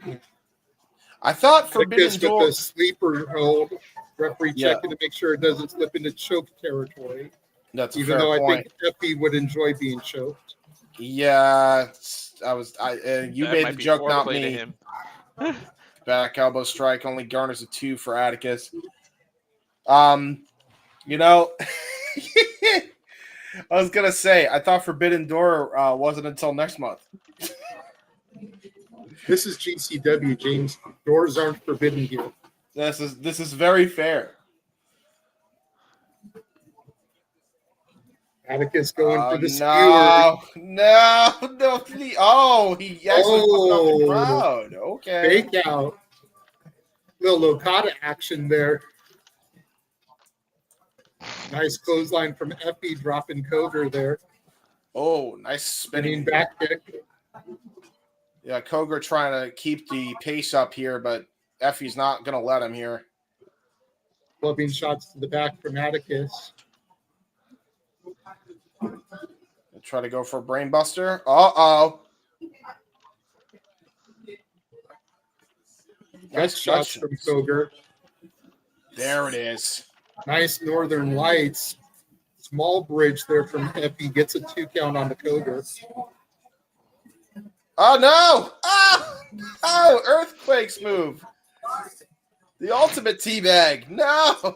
Goes for it again. He's going for the Halo special. The teabag.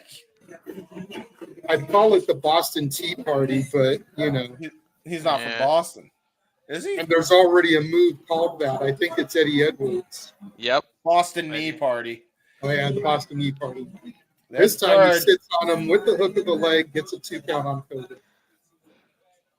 Yeah, and look at that. Otis was trying to stop him from getting that pin cover, by the way. He actually tried to trip his leg up, was a little bit late on the draw.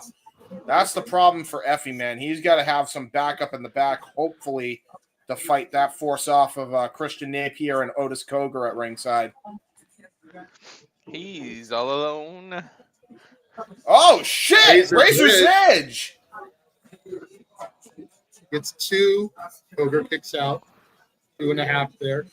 That was really, really nice. And the way he turned it, by the way, from the Dr. Bomb into the Razor's Edge, I don't think I've seen that done like that, you know. Mm-hmm. That's Effy pretty does damn some good. crazy shit. To your point about Effy being underrated. Yeah, man. Oh, yeah, man. Because it is in Texas. We got to hit the Booker T line at least once. What's Effy doing here? Going to the top rope. Top rope teabag? Sorry. Wait, he actually might be looking for it, you know. Oh, my God. I was joking. Yep.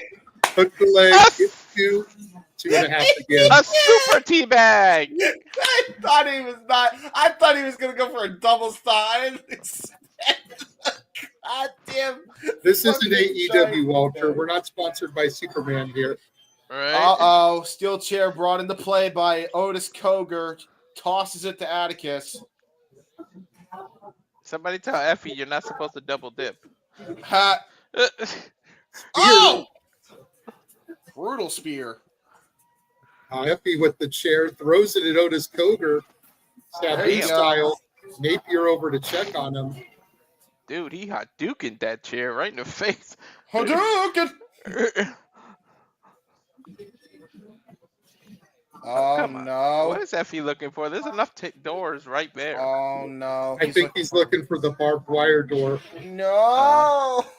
No. They don't think That's they're about the only barbed thing we wires. haven't seen. Oh. Nope, that's a broken one from the earlier match. Broken door. Yep, look at the blood on one of them. Oh, my God. That was from the I Quit match with Stackhouse and AJ. I can't wait to watch that back. I have so much to watch back. Oh my God, dude, it was so good. Napier in the rain, stalking Effy as Effy sets up a chair in the corner. Effy doesn't see it. Oh, Jesus! Oh, he hit it. I thought Effy was gonna move, and that'd be one way that it gets taken out of the equation. Yeah, Effy just got leveled with that calf kick, and he hit head first into the chair. Oh, no. Went for the backstabber, but Effy countered, was able to throw him off. This is a pretty much 3-on-1 handicap match. Mm-hmm. So I say you got to figure Effy's got something planned here. Clothesline sends Napier over the top rope. Cogar back to his feet now. Effy's got to be aware. Oh, uses Jesus. the door to crack Cogar over the head. I mean, hey, use every weapon to your advantage here. That door swings open. It's not the only thing that swings in this match. Right. Nope. It's also Effie's sexuality. Ah! Sabu's the door right into the face of Cogar. See, I knew where he was going with that, and I had to hit the home run. Thank you, thank you. You're welcome. I knew where you was going. I just, when you explain the joke, it kind of takes the punch away from it.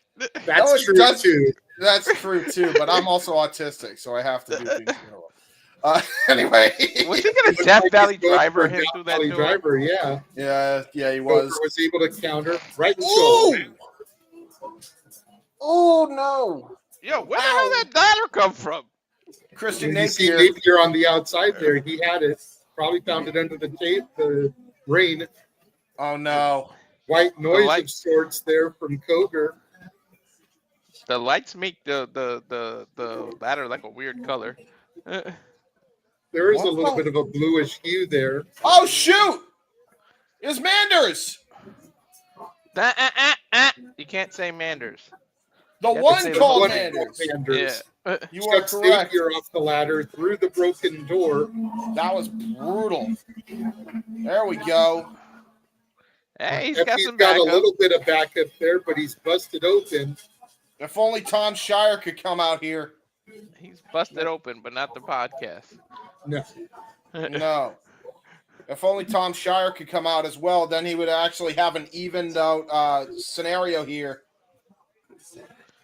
Well, let's not forget some of the other enemies Vandal 48 has made. Yeah, true. Joey Janela as well. Yep. Oh, right in the tea bags. Otis with a nice power bomb to Effy. Oh no. Coup de grace from Atticus. That was brilliant combination offense from the brothers here. There's two, and Effy still kicks out. Woo. Atticus thought that was it. He can't believe it. It's only a matter of time before we see the skewers, and I'm scared. Effy's a true champion, man, kicking out of that. Now Otis goes to the one called Manders, gets a steel chair, brings it in for his brother. And he grabs the weapon called the chair. Ha! There you go. Oh no.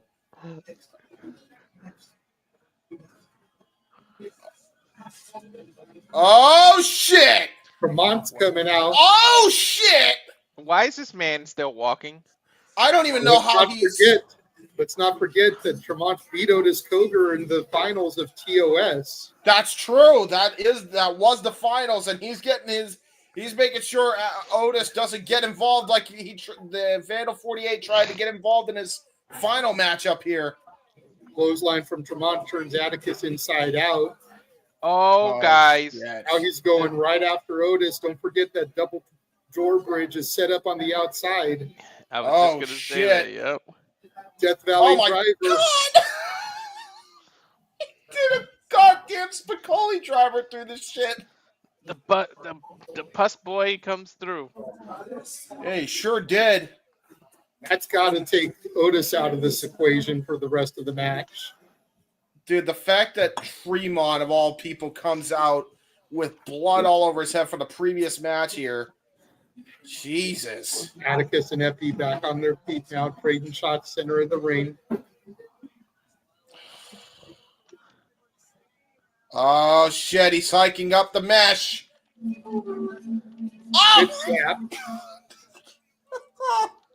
A receipt from Atticus. They're slapping the dog piss out of each other. Oh, my God. Shooting back kick from Cogar. Looking for the brain hemorrhage. Effy counters, shoots him into the ropes. Oh, shit. TKO! Floats over into submission. Front chancery. This could be it. But Effy's got to make sure he doesn't choke him. That would be illegal. Well, technically, it's GCW, so who cares, though? Yeah, it was But the it's same also company. a title match. I think there's a level of rules there for the world title. Oh, Effy shit. looking for the surfboard. Curb stomp. Shades of Super Dragon, JJ. Abby Yep. surfing. That's a real curb stomp, not what freaking Seth Rollins does. Somebody's music is hitting. What? Something on the video package here. What is this? I don't know. I don't know whose music that is. What is going on here?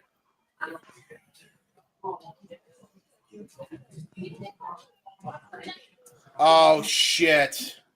What? Oh, I don't think we've seen the last of who we just called in the House of Glory main event. It is Charles Mason. Oh, no! Viewers to Effy. Shish kebab. Oh, no.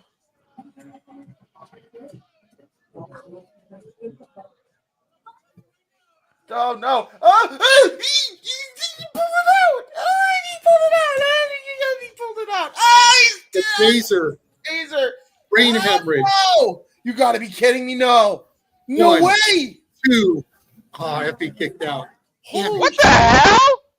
Holy shit. How did he kick out after a taser? Bro, not even Goldberg did. Effy's got that heart in him, man. We'll be You seeing cannot take Goldberg, that by away the way, from the this champion. weekend. We'll be seeing Goldberg, by the way, this weekend, folks. So that's no small feat for him to kick out at something like that. What has Cogar got now? Oh, Janela! Janela. Oh! He sprays it in Aerosol. his face. Rough Rider. Radio silence. 2, 3. Effy retains. Holy shit. Mason's distraction did not pay off.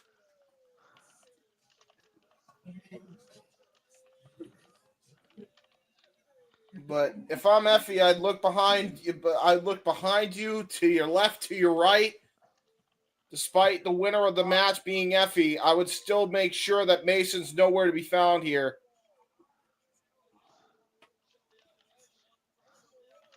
Well, that happened. Well, I mean, Effy retained.